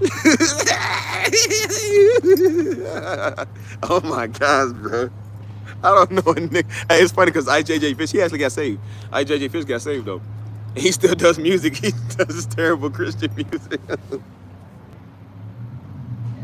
Oh my gosh, bro. Bro, Ice JJ Fish is a joke, man. He said, it's something about you, girl, that makes my head want to twirl, and I just can't lie. He's in the background. Yeah. Ah. He said, getting this money until I'm satisfied. Hey, bro. He said, we be together, stuck like some glue. It's drunk in love. Hey, man, something wrong with that boy. He said, jingle bells, jingle all the way. He said, I know I can sing. He said, oh. He was shaking his head. He doesn't do it. Oh, my gosh, bro. Hey, man, bring back Ice JJ Fish, man. Hey, I love Ice JJ Fish, bro. Bring it back, man. Oh my gosh, bro. Funniest music I've ever heard. Nah, bro, there's a new dude called You Know Miles, man. If y'all know who You Know Miles is, oh my God, bro, that dude is hilarious. That dude be rapping the stupidest stuff, bro. He was rapping to like the SpongeBob dolphin noises. He had it like in the background. I think the song was called Spider-Man or something. He's so stupid.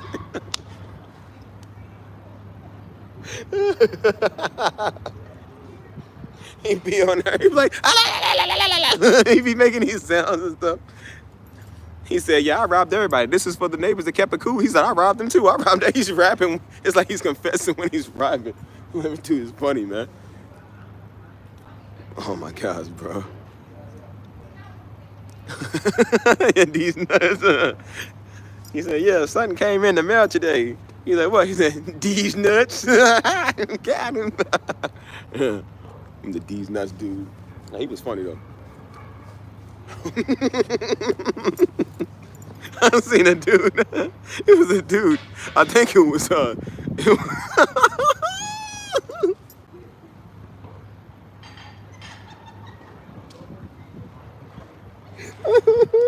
my gosh, bro. I seen a funny interview the other day. Oh my gosh, bro. I'm about to cry, dude. I seen a funny interview the other day.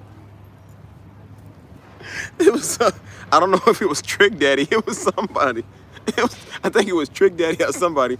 But he was, he was on a podcast.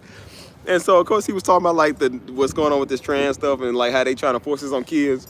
And then some old little ball, feminine black dude got in there. He was like, well, I just want to say, just the transphobe in the drink. They said, man, nigga, please. And so he was going back and forth. And Trick Daddy, I don't know if it was Trick Daddy, it was somebody, but he was getting mad. And he was like, well, why are you getting upset? He said, because look at what he said, look what you said, nigga. You talking about Trick? He said, nah, nigga, don't come here with that. He said, see, nigga, when I came to you. he said, you're so trans. He said, nigga, trans these nuts.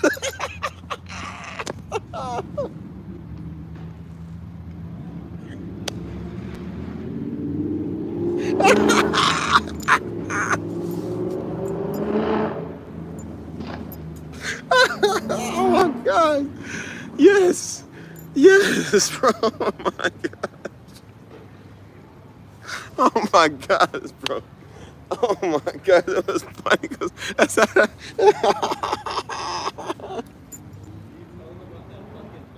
that's how the interview ended. That's literally how the interview ended too. And I checked the comments and everybody was like, I'm with Trick Daddy on this one. Oh my God. Oh my gosh, bro. I checked the comments. Everybody was saying that trans decent nuts. I said, it's a real nigga. I like, dude. That's the people you need right there. That's the people I want to surround myself with. I need real niggas, man. People like real steppers at 150 miles an hour, bro. They don't care about nothing, bro. Oh my gosh, bro. That was the funniest interview I've ever watched. Oh my gosh, bro. Oh my gosh, bro. He didn't even care. Had people in the background laughing because this is made for show. He was serious. Oh, he was getting so mad. Oh my God, bro. He was getting so mad.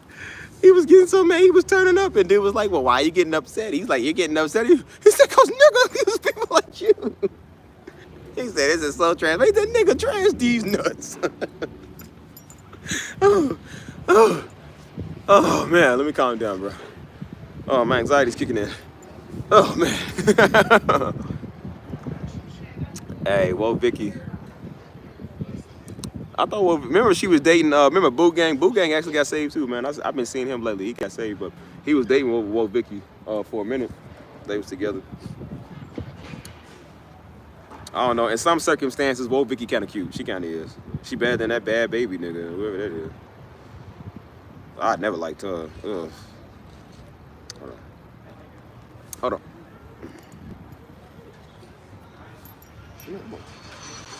Yeah, I got you. See, I told you, get off me. Daggone mosquitoes. Bro, I was getting jumped by a bunch of mosquitoes yesterday.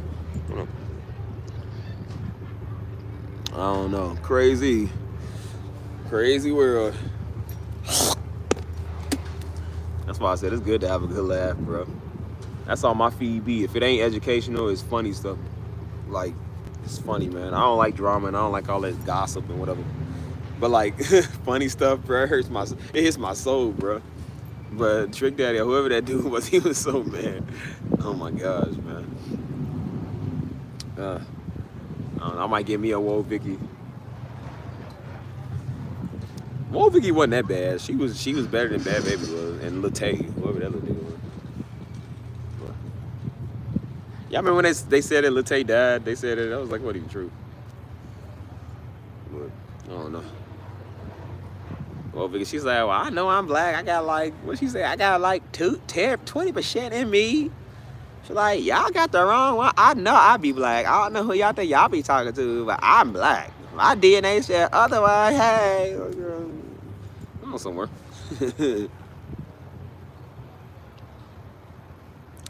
I don't know. Whoa, Vic, if you're watching, I'm interested.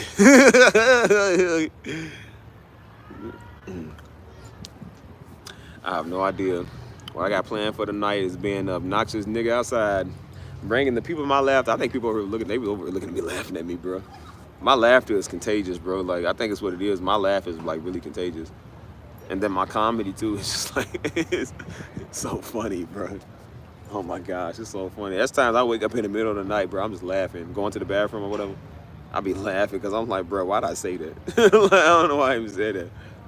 Like, my old live streams was funny. Those was fun, because it was fun to do, bro.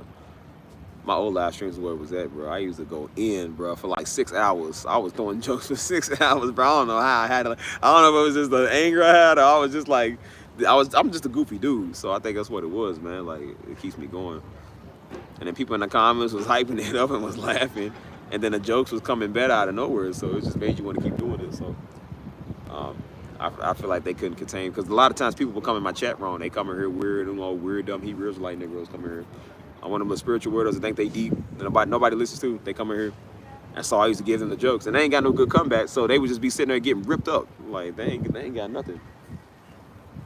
So that's why I used to laugh a lot. I told one dude, I said, man, I wish it was a Skippy, old little Skipper Mike came in here, man. Trying to give out a fake word, man. Nobody listening to him. And that's why he was there trying to give out a word, and I ripped him up. And I went for a couple of live streams and was joking. But he ain't showed his face back since. Have you ever thought about joining? Hey, how you doing, Drea? Drea. Is it Drea or is it Drea? You know how you pronounce it. He said, have you ever thought about joining Twitch streams? I did. Because eventually I'm getting tired of YouTube. YouTube's not that fun no more. I'd rather be on TikTok. I like whatever. So I'd rather do that. But yeah, YouTube is kind of, I feel like it's kind of overplayed now. I don't even like it for real. So. But yes, it's alright. But yeah, that's why I said, like, you know, the channel, where when I first started this channel, it's funny the direction it took. It was never supposed to go in this direction. There was never supposed to be like no jokes. I like no funny stuff or nothing like that. But then it just started being funny, man, because people came here wrong. And so the best comedy comes from being serious. I would be 100% serious, man, when I get on here. But the way I deliver it and say it is funny, so people was drawn to it. That's why I said people drawn to my personality the way I am. Because you're a funny dude, man. You can't not like funny people, man. Everybody loves funny people, you know what I'm saying? I told Skippy them leave me alone, man. He kept coming here, so I had to rip him up in this whole Hebrews like camp, and they ain't been back. So it's Drea. Okay, Drea. Because somebody earlier I was saying, I didn't know if it was an I on the end. So it's not Dre, it's Drea. He said, like, it's not nigga, it's nigga. He said, I thought if I would take the ER and then say from nigga to nigga. Go sit down there, nigga. Yeah. Oh, man. My singing voice is gone, my laughing voice is gone, man. Y'all done took it all out of me, bro. My soul is drained. I gotta redo my soul in the morning with some daily affirmations. Oh my gosh, bro. I said, I watched your video about work earlier this morning. I was like, man, this is... Wait, which one was that one? Oh, yeah, that was the one I took over there. Yeah, I took that video over there. Yeah, that was a good one, man. That was a good one. Because that's everything I'm doing, man, that's the same wave I'm on, man. That's all about changing your mindset. That's the series. So, of course, when you change your mindset, man, you going from the big to the little stuff to everything, the middle things, all of that, man, you know. So working is how you ever gonna get somewhere, man. Work on your craft, man. I was telling another dude that the other day. It's funny how you tell everybody else it, but you don't really see it yourself. But he was saying, like, he has a passion for doing music, and sometimes he'll do like spoken word. He's good. He's super good at what he does, bro. Super good. But he don't have enough faith in himself. So I was telling him, I said, bro, I was like, you, because he was like, well, I don't know if I said, bro, you don't need no computer. I said, bro, your phone. I took the phone. I said, bro, your phone is your greatest weapon. Your phone is your greatest opportunity, dude. I said, look at this, dude. I said, bro, people are making money laying in bed. They making $100,000 a year business laying in bed on their phone, dog. That's your career right here. I said, dude, do you know what TikTok and YouTube is? I said, they got something for everybody is looking for something. I said, daggone it, they got a video of a waffle for 10 hours. And people, it was like millions of people that's watching a waffle video, an egg video. There is some ASMR, dude. People got something for everybody. And I said, dude, what you do? Somebody got a video. I said, somebody wants to see that. And I said, dude, you would get 100,000 streams, millions of views, bro, just from doing what you love doing on there. And I said, all you got to do is start. That's all you got to do is start and just hope. You didn't get big on the first 10 videos, well, do 11. You might get big on 11. You don't know. And I said, dude, you'll never know unless you put in the work. I kept saying, oh, well, that'd be great one day. I said, no, ain't no one day. I said, do it today. Ain't no one day. One day's done. One day is today. One day was 2 years ago you said that. When you actually gonna do it? Like, you can't sit there and keep saying this stuff, man, and you're not gonna put in the work. You know what I'm saying? Hold on. Everybody talking about one day they gonna be rich, but they ain't doing nothing to be rich now. It's like, so when you gonna do it? I'm gonna have a business. Have you started anything to plan for a business yet? No? Okay, so then why are you talking? It's just always gonna be one day. It's never gonna be ever. You know what I'm saying? So no, that's why I said, like, nah, man. Like, work is extremely important, man. That's why I said it starts with the mind. If you deal with your mind, you'll do anything. Nobody wants to get up and go work out because their mind is telling them that they're tired. Your mind is already like, oh, I'm comfortable. Nah, I just ate. I'm gonna go sleep. But if you get up and tell your mind to shut up, and you get up and you make yourself do it, you'll be glad that you did. A lot of times, you know how you about to shower before bed, but you don't want to shower before bed because you're so tired. You're like, oh, I don't want to do that. That's a lot of work. And then you hop in the shower and realize, man, this feels good. This hot water feels great. You know what I'm saying? I'm clean, I'm fresh. I go to bed smoother because I'm clean. I'm still relaxed off the hot water. Like, you be glad that you did. That's why I said sometimes you got to tell your mind, man, shut up. Like, really be quiet. That's why the Bible always talked about casting down strongholds, man, because your stronghold is in your mind, dude. You ain't gonna never think you're gonna have freedom in the mind, freedom in your finances, or nothing. If you keep thinking that, there's nothing different from a millionaire hands than in your hands, dude. I'm trying to tell you. You hear millionaires, you think of old white men in ascots walking around in Sperry's, golfing in major league golf clubs and stuff, hanging with Tiger Woods, them driving Ferraris and stuff. No, dude. Millionaires are people that wear stuff like I'm wearing. They dress less than this. They literally be wearing like some jeans and a t-shirt. And you would never tell he got $1 million business. You would never be able to tell. He looks so normal until he hop out the Porsche. He hop out of a nice green and yellow Lamborghini. You know what I'm saying? You be like, bro, like, people up here driving stuff all the time. You would never guess they rich because they don't look like it. There's nothing different than them and us. It's just the way that they apply themselves and the way that they think. Every rich person would tell you, millionaires just think differently about money than we do. I realize when you stressing yourself to make money, it's going to be harder to make money. When you love making money and have fun doing it, money comes naturally. Again, don't stress yourself out on the business that you're doing. Be serious about it, but I said have fun while doing it. Because what if you stress yourself out to the point so bad to where when you do finally get to where you want, you hate it, you can't stand it. Because you know what it took to get there, and it's reminding you of all the misery. You done got to a depressed state. That's how a lot of people get depressed, because they stressing themselves out trying to get somewhere and thinking they're going to be better. And then when they get it, they don't even like what they got. I want to have fun doing it. That's why I said, you ain't got 1 million followers now, but I'm like, it's the fun part. I get to build myself to 1 million followers. So that's why it's called the journey. That's why I call it the personal journey, the whole journey. I'm doing something now while I'm documenting, document not every day, but every couple of days I'm documenting my success, my come up, what's going on in life, how I'm feeling, what did I do today, what's the change, is it bad today, is it good days, bad days? You document all of that, because you get to look back on that when you do. I got videos, bro, before I even did YouTube, before I even got on here, before I'm successful doing what I'm doing. I literally was talking to the camera. I told myself, I said, dude, your future self, I said, you're gonna be further and better than you are right now. You can't think it when you're in the state of mind that you're in, because in that moment you're in that state of mind. But when you get out of that, when you put in the work, it gets you out of that. And then you look, you're like, man, I'm so glad I went through that situation. I'm so glad old girl left me. You know what I'm saying? Like, we broke up and it was tough, because that's what molded me to do something what I'm doing now. Wouldn't be no channel. That's what I'm saying. Like, bro, if I was still in my comfortable state like I was, there would not be no YouTube channel. There would not be us right here, right now. I probably wouldn't be living here. I wouldn't be having the ideas and the maturity mindset that I have now if I didn't go through that situation. I told people, I said, even this little church I go to now, great place, great connections, good people, everything, great. And I told people, I said, bro, none of that would have been possible if I didn't talk, if I wasn't with old girl at the time. You was upset, we was upset because it didn't work, but I said, but look at all the good things that came from that. It was her idea through her people that she knows to go there. I went there and realized my life got blessed. I got good people in my life that care about me, that want me there. People that care about me more than she did. And I said that was the whole goal, to come to San Antonio and find that family feeling. And I got that here. I got it back in Louisville with testimonies in my family, and I got it here. You looking at the part where it's like, oh, we didn't work out, we like each other. Oh, nigga, forget that. Look at what you got. Look at what everything you got now. Pressure builds you, man. When you're going through it, when you're on your last, you're like, no, I'm done. I'm not going back to being broke. I'm not going back to struggling. I'm not going back to being a loser. I'm not going back to being doubting myself, being a Negro. I'm not going back to that mindset. Like, no, I'm done. I'm not going back to that relationship. None of that. That's why I told people, you wouldn't go back to that last relationship where that dude did you wrong, right? You wouldn't go back to that last ex with you. So why would you go back to the same mindset? Why would you go back to the same job that you was at? Why would you go 5 steps backwards when you going 5 steps forward? Change is uncomfortable, man. That's what scares us, because we don't like change. We like to be in our little comfortable lifestyle, our cozy 9 to 5. You know what I'm saying? Doing what we doing in life, just getting by to get by. It's like, no, we don't want to get by no more. We want to have abundance. And we not just, when we say abundance, dude, we're not just talking about abundance for us. That's the thing. We're not just talking about financial wealth more than abundant for us, dude. We're talking about people that we could be blessing. We could be helping. Like, dude, I want to fill people's grocery list up, dude. Money come, money go, man. Everybody can't have it like that. Some people ain't got it. If I got plenty of it and it keeps coming, why not be a blessing to others?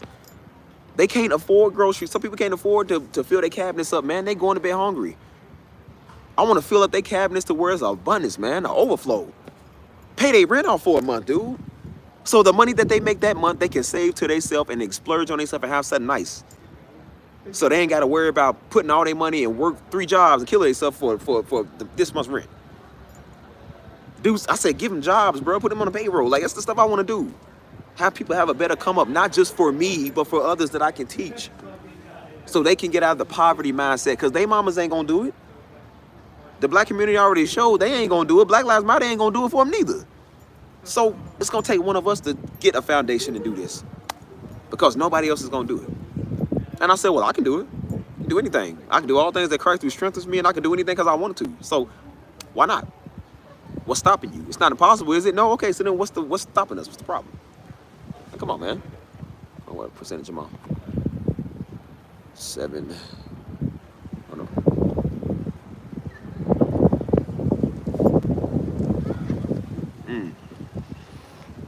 Yeah, that's why I said everybody want to come back, man. And that's why I said ain't nothing worse than one of them relationships that's like it. Like, bro, nobody's trying to be in that. Nobody's trying to be in all toxic stuff, dude. Because you know you better. And that's why I said people do that when they see you better. That's when they want to come back. You got to move on with somebody else, or you doing something, here they come. You know what I'm saying? Happens all the time, bro. It's happened to me a lot of times. People come out of the blue, out of nowhere. People I used to talk to, like, how do you still remember me? Oh, I was thinking about you. I was scrolling through and seeing your Facebook profile, and you thought this was a great time to hit me up? Like, what do you want? I want to talk to you. And that's why I said, like, no, people, like, no, I'm not, and that's why I said, I'm not going back to that. I would never get with an ex. I would never get with somebody I used to talk to, people that put me through that stuff, because, you know, they're not going to change. They just going to do it again. It's going to be the same exact thing. People don't, like I said, they ain't changed. They are the same Negro they was when you met them, when you left them. It's the same thing. So why am I going to put myself through the same trouble, man? I don't want that back. I don't need closure from you. Don't need it, don't want it. I said I can get it from somebody else. Get it from the Lord already, so I can get it from somebody else. I don't need you. So I said, anybody trying to go back and do that old stuff they used to do, man, people are really serious about being on the come up. Let me go in the house, because, ouch, my battery's running low. Oh, Jesus. Phew, my knees hurt. Shoot,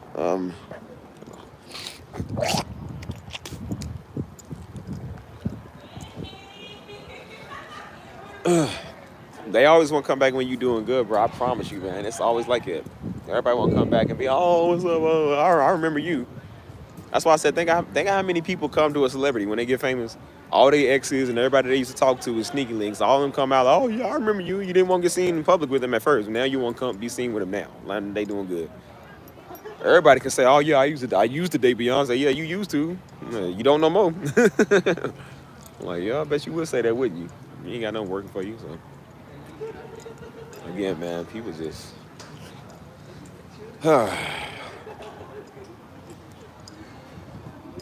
Oh, day.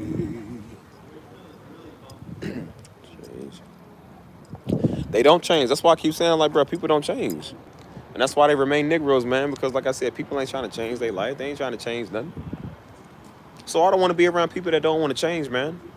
I told you, everybody don't have the Jim Crow mindset. People are not walking around here defeated Negroes. We don't do that. You know what I'm saying?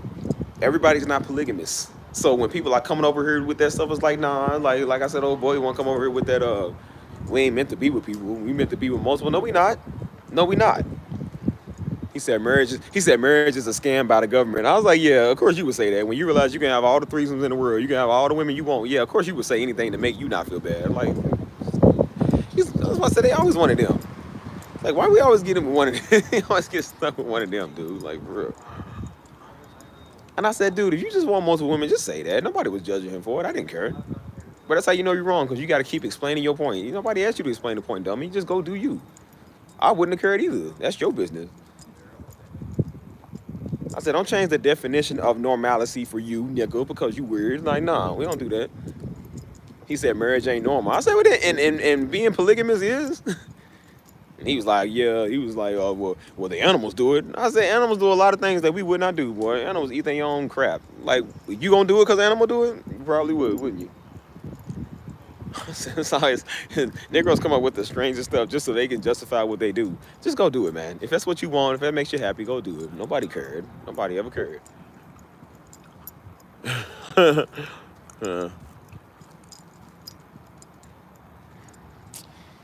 yeah, man. I don't know. I don't even know what I'm talking about. What we talking about, y'all?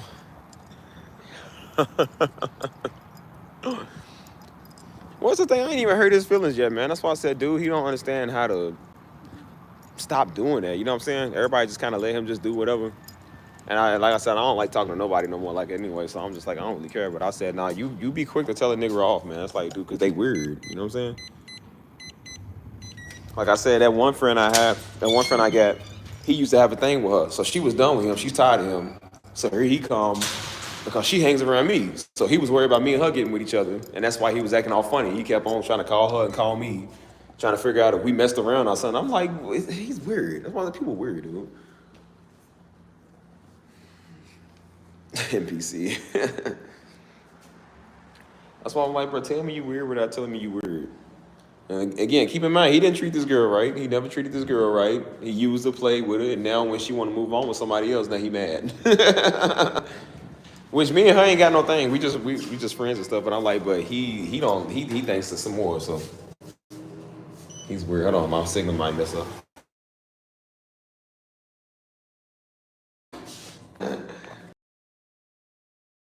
Yeah, I didn't want that nigga. She's just as bad as he. Said, man, I ain't want that nigga. She's just as bad as he is, dude. I'm on 3%. Hurry up, my phone died.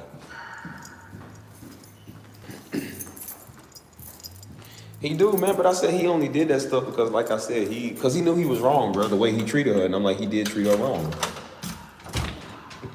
Move, boy. See, you just doing stuff you ain't supposed to be doing. Come on, dude, stop.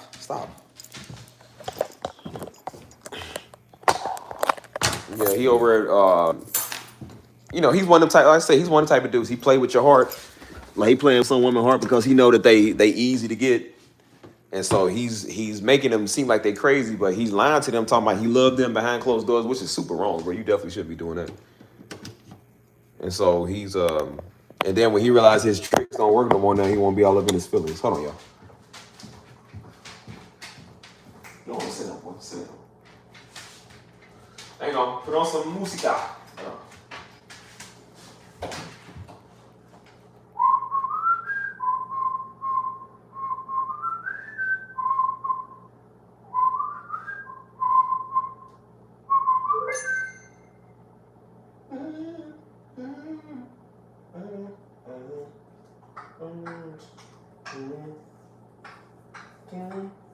Hang on, y'all.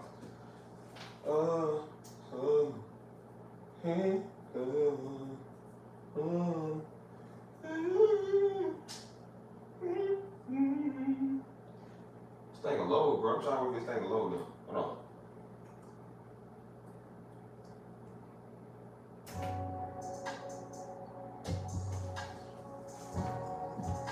It's lights on here, bro. It's dark.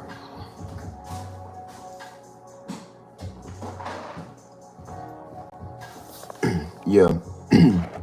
Yeah, that's why I said I'm like, bro, people just, I don't know, man. They gotta stop that stuff.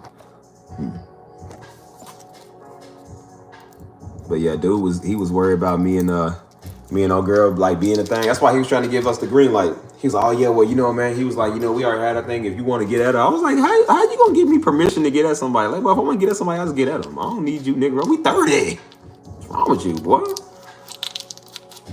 That's why he kept trying to call to see if we had a thing. He was like, well, you talked to her lately? Why you won't know? Because he knows.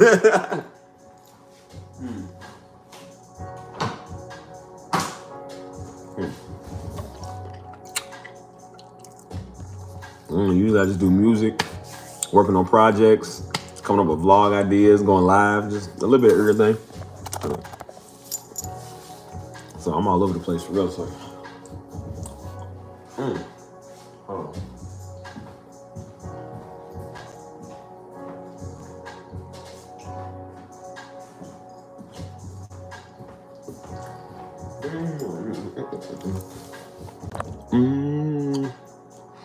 Y'all love fruities, man. Fruities is delicious. It makes me happy.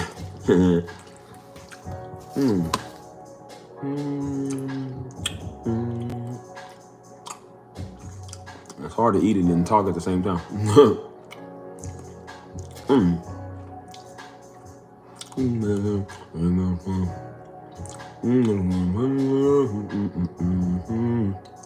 I gotta subscribe off of that. It's good. I be checking my stats and stuff, so I be doing a lot of things, man. A lot of things. So.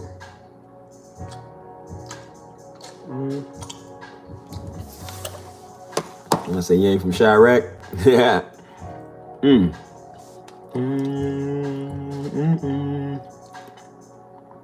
Ow. Oh, I almost choked on the fruity. You say you from St. Louis, so you from sexy Red Town, huh? See, that's going up a little bit, okay. Well, yeah, this is what, like I said, this is what you do, man. Hold on, turn it up.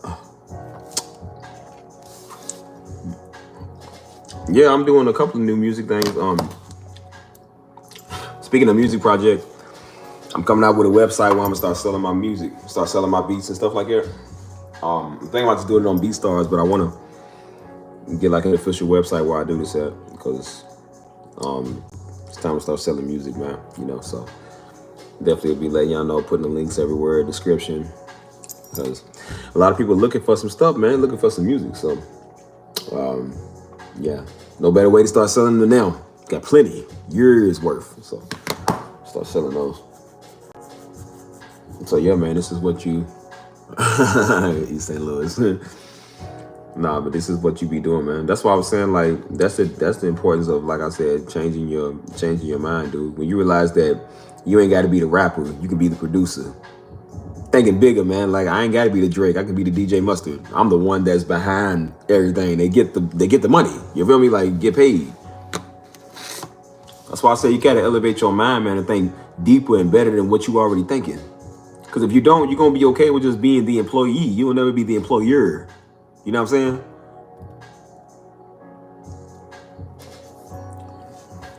You can do a lot of big stuff, man. Good night, Crystal. I'll catch you. Hold on. Ow. You can do a lot of big stuff, man. A lot of big stuff. You know what I'm saying? So that's why I said, if you keep your mindset on the level of an employee, you're going to be an employee. If you got your mindset on the level of a business owner, you're going to be a business owner. Like, that's just how they go. And that's why I said, I'm like, you got to conquer that fear. That fear of always feeling like that you can't, like you ain't good enough, like you don't know if it's going to work, or anxiety or whatever it is. Like, you got to learn how to conquer that, man, because that's going to destroy you. In the long run, that's going to destroy you, man. I'm trying to tell you, homie. Like, and discouragement. When you get discouraged, man, like, it's hard to stay encouraged because you always looking for somebody to kind of do it for you.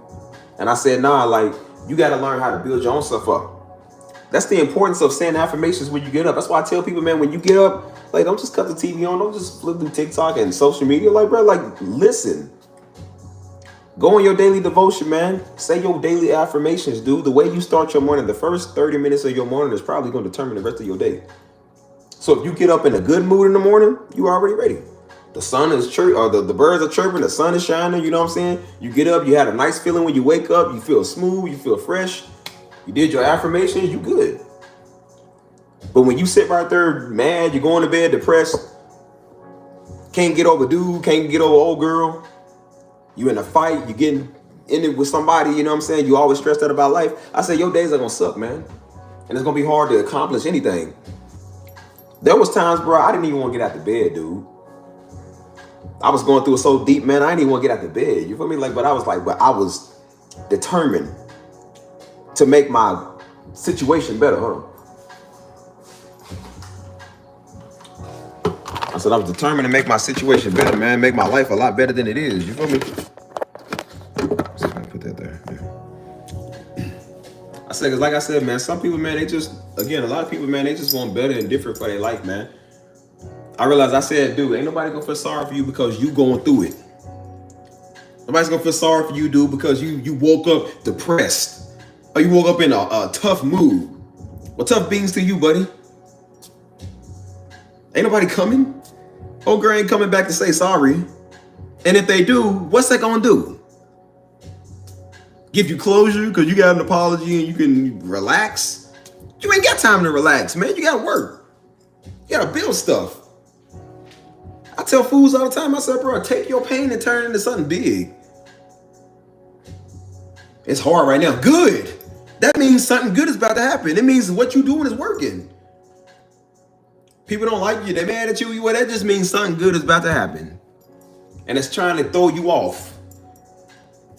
I realize every time in my life somebody do something dumb, that just means some good stuff is about to happen. You look at that one thing and don't realize everything that come after that is so much better. You know, we be upset about that one person. We be crying about that one person and don't even see that the next person we get is way better than the last one. And then you look back on your life, you're like, bro, I was upset over them. Can I at least see be good? I was upset over them. Like, bro, I'll let them prolong my life. Like, bro, please. I'm a conqueror, man. I can do anything in the world I want to do. I can go anywhere in the world I want to go. And when you think like that with that mentality, dude, you can definitely get somewhere. That's why I said when I be talking, I don't just be talking to y'all. I be talking to me. My videos be for me too, man. It ain't just for y'all.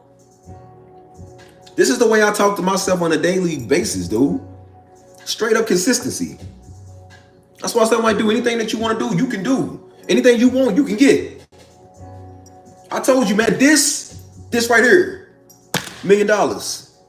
People are running $1 million businesses off of this. You can't. You can't.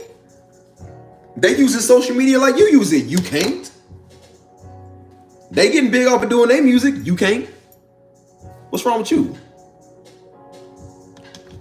I talked to the homie. I said, bro, we did it. I told him, I said, bro, I brought up the story about how I told the dude, I said, because he was like, he didn't know if he was going to have a lot of, because he didn't think he was all that. So he was like, yeah, he might not have a big chance on romance. I said, bro, that ain't true.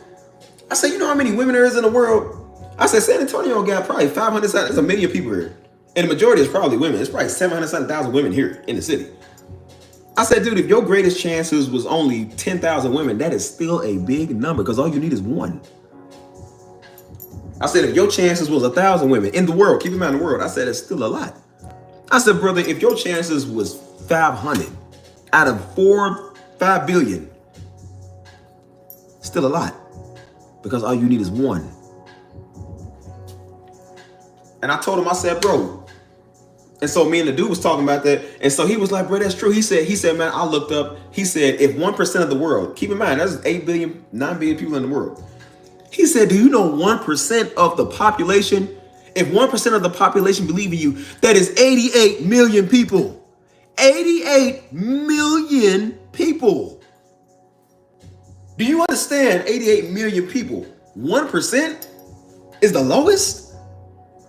And even in 1%, that's 88 million people. So all you need is 1% to believe in you. All you need is 0.5% to believe in you. That is still 40 million people. That's why I said, bro, everybody's out there that you need. You can do anything. Your audience is out there, dude. If you do art, people are looking for people who do art. You do music, people are looking for people that do music. You do affirmations, people looking for people who do affirmations. You like to get over here and talk about your life story, people look for people that talk about their life story. Any and everything that you do, somebody is looking for it. That's why you scrolling on your phone now, looking at Instagram Reels, YouTube Shorts, TikTok. Somebody's painting this, somebody's making this, somebody's doing this, because you like to see that stuff. Why you think everybody like ASMR? Because it's relaxing. And all people know is like, well, people like the fact that I scratched this rug. They like the fact that I cracked ice or something.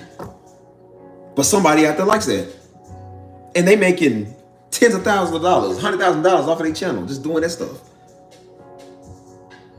People's good at Christian stuff, Christian music, Christian books, and they making so much bank off of just doing it because they love doing it. So why can you not? Change your mindset and understand that you can do that too.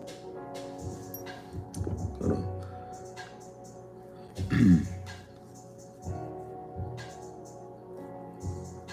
Yeah. Yeah, and that's why I was saying, that's what I did, man. I gave myself time to be upset. You know what I'm saying? When the relationship don't work out or when you upset, like it's okay to be in your feels. But I was like, but when you realize, I'm like, okay, you've been in there for a minute, but I ain't gonna stay there forever. Again, the bills don't care because I got in a breakup. The bills don't care because old girl left. It don't. The rent is due. It doesn't stop because I'm upset. I give myself time. I remember last year, it's funny because tomorrow, what's today? Because I kept track of it because I said I'm gonna document my success. I believe it was May 6th, which is in 2 days, technically 1 day. May 6th, 2024. That was the day I believe that we had called it off. Because I remember it was a Sunday after church. Or it was a Monday after Sunday because it was church. And I remember that's when I was deciding to do things differently in my life after that day. That's in 2 days. That'll be, or a day and a half or so, day and a half, that'll be a year ago. And I purposely kept track of everything because I wanted to see where I would be at a year from now. And don't get me wrong, she was upset. She was devastated about it. And I got upset a little later too. I was upset. The next day I had to take a day. I took a day just for me. I was like, you know what, man? I ain't gonna lie. I said, I'm not in the mood, bro. Like I'm frustrated. And when I'm frustrated, I don't want to talk to nobody. I was like, I didn't even go to work. I was like, bro, I said, I'm gonna take a day. I said, you know what? That's what I called it. I said, you know what? I'm gonna take a mental health day, bro. I said, I'm gonna take a mental health day so I can get my mind right, so I can relax. So I'm like, I'm not going to work with this foolishness. I said, I'm gonna give myself time to be upset and grieve about it for a little bit. Feel what I gotta feel in the moment. And then I said, after that, I'm done. Like, I gotta do what I gotta do. So came that day, I stayed home. I had Taco Bell and I ate some Taco Bell. I said, I stayed home and let myself feel what I was feeling. And let her feel what she was feeling. I left her alone. She left me alone for a little bit. And then after that, I said, okay, well, now it's time to get up and do something. I said, I'm not sitting here upset no more. I ain't sitting here crying. Like, we gotta get up and do something, dude. And I said, if you look at your life from a year from now, I said, dude, you'll be way greater and way further than that. I could have stayed there and been mad and been bitter.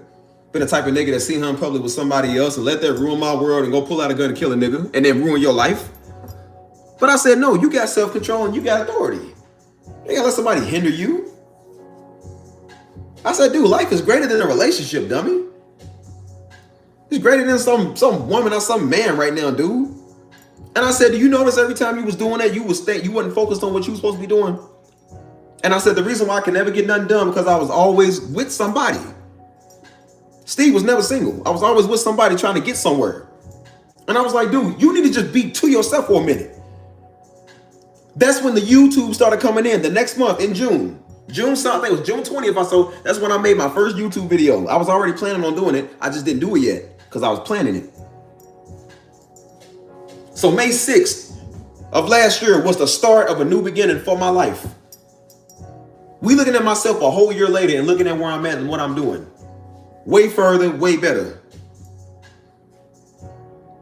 You want to know how I got there? Pressure. Pressure. Diamonds are molded through pressure, man.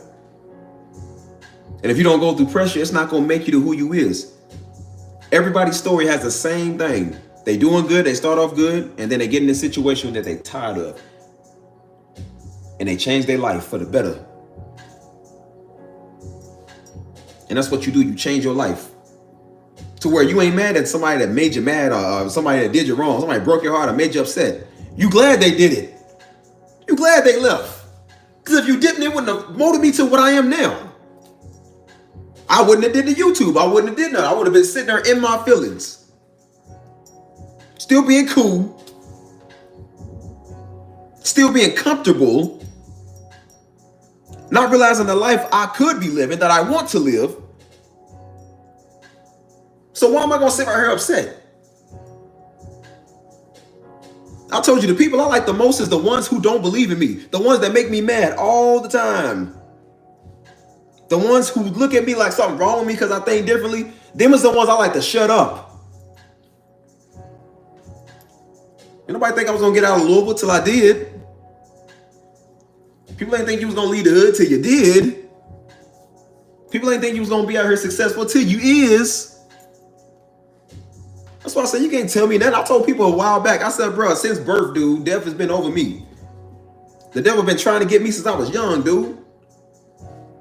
I almost didn't even make it out my mama's womb, bro. They told me when I was going to be born, I was going to have one of the worst cases of sickle cell anemia that you could have. Basically, they were saying if I survived, I wasn't going to be how I am today. And they gave mama the option. They said, if you want to abort this baby, let us know. And mama and them was still young. She was still, she wasn't really sure. So she was like, what do you think? She talked to my daddy's mama, my granny. And granny prayed and said, nah, girl, your baby gonna be beautiful. Your baby gonna be strong. He ain't gonna have no sickle cell. And thanks to a praying mama and a praying granny and a praying daddy, I came out that womb with not an inch of sickle cell on me to this day, homie. Not an inch. You can't tell me God ain't real and God ain't good. I didn't come out the womb like they thought I was going to come out of. So obviously, I'm here for something. Obviously, I'm here for something. So what's up? What if that's all I believed? I'm not good enough to almost make it out my mama's womb. What if I let that trigger me? Keep me down? I said, nah, homie, I'm going to turn that to a success story. So other people who thought the same thing can hear what I'm saying. And I can reach those in my demographic, in that niche, that area that they in their life that I was in. That's why I got on YouTube in the first place, to tell my story. To tell people what I went through, man. I'm not affiliated with Stephen Darby Ministries. I'm not affiliated with Pastor Darby. I was just getting on here talking about life. I can't help that that's part of my life, but I was just talking about life. I didn't want Daddy's audience. I didn't want Nick Jones' audience. I didn't want nobody's audience. I wanted my own. Of people who wanted to listen. That's why I go places all the time and don't tell people who I is. Daddy went places all the time and didn't tell people he was a pastor because he didn't like doing that. I don't need people to know me for the Darby name. I don't need to get somewhere in life just because of that name. I'm me. I've been getting somewhere from me for years. People have always known me without even knowing who my people's is. I'm not trying to piggyback off another man's name. There ain't no handouts here. You get it like everybody else get it. You do what you got to do as a man. Daddy ain't here no more. And Daddy kept saying, he said, son, y'all ain't going to be able to run on my grace no more. And I understand what he mean now, because now he's gone. Now it's time for you to have grace for yourself and know God for yourself. So when I got in situations, I ain't called Daddy. I couldn't call Daddy. I called God. That's maturity.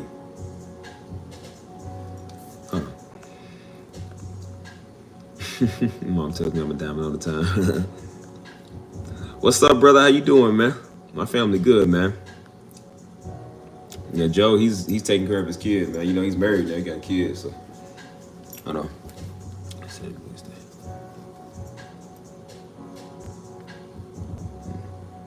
And that's true. That's why I said, bro, father's affirmation is important, though. I told you, I seen a video where Cristiano Ronaldo was crying. His father died, too. He was crying, man, because his daddy never got to see his success. He never got to see his son. Never got to see him play soccer, make millions, influence the world. He never got to see that. So, yeah, that does hurt. So when I'm more successful, when I have my son, when I get married and have my first kid, my son going to be named after me. He gonna be the third. And daddy ain't gonna be here to see his kid, dude. He ain't gonna be able to see his kid having kids. My sister's kid was the first one. She was the first grandbaby. Daddy never got to see her, never got to hold her. Good night, bro. Sure you have a good one. Daddy never got to see his legacy passed down. For all these little fish freak fools, little wanna be dumb, wanna be deep Hebrew Negroes that want you to, they think his legacy is his ministry. His legacy is his family, dummy. His grandkids is his legacy, not his ministry. They did not care about his ministry like he cared about his family. People want you to take over Stephen Darby Ministries because they ain't got nothing good going for them. They ain't doing nothing in life. They can't run it. They can't run their own life. That's why they watching Darby Ministries in the first place. They can't get another Darby, so now they mad. Talking about, well, you ain't, somebody got to pick up the torch. How about we not? How about not? I got an idea. Why don't you pick up the torch and do what he told you to do in the word, dummy? You be the light and the beacon to your community. You do that. Don't worry about what his kids doing, what another man doing, mad at a woman for preaching. So what? Well, at least my mama ain't on the corner like your mama is.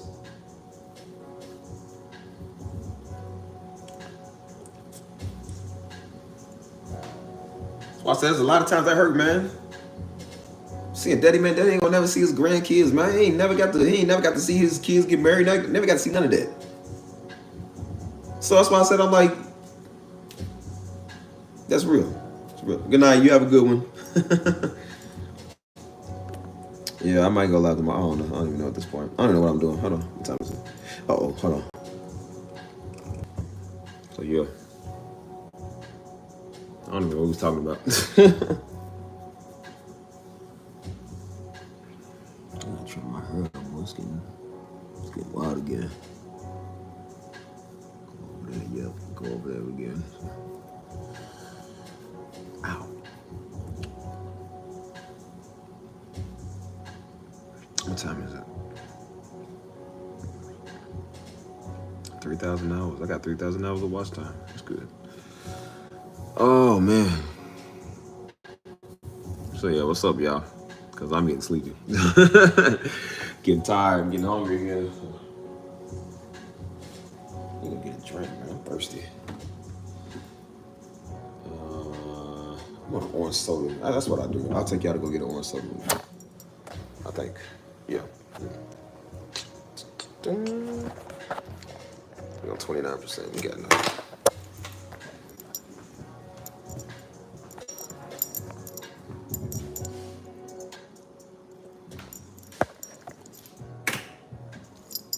Hold on. See, I got a mosquito in here, dude. Stop. Hang on.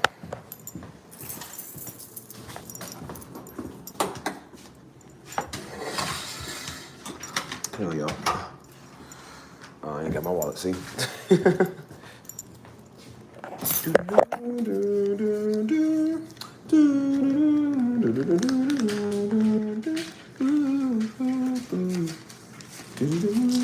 Actually, I was close to the machine. I ain't gonna consider it.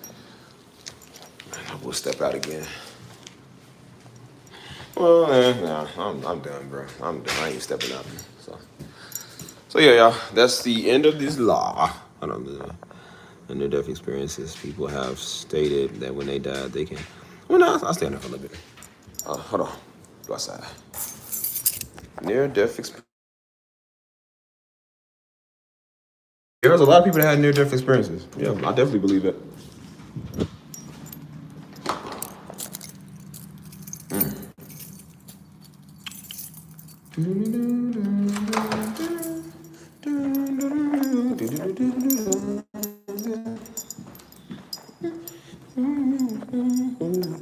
Let's see, is that near-death experiences?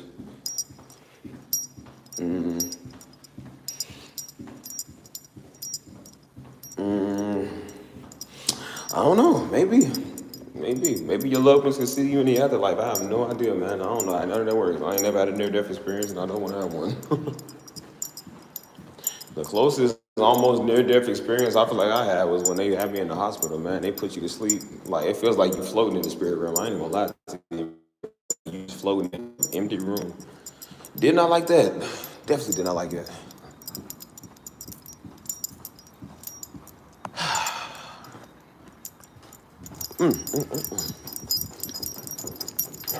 Do do do do do do do do do.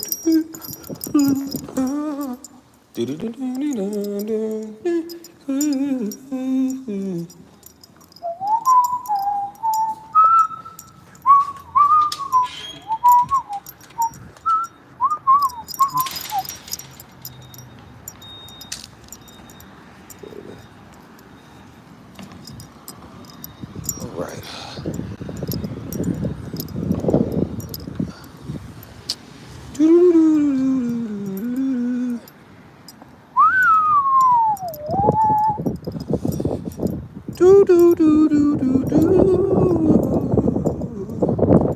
Yeah, I don't know, y'all. I'm about to get up off of here.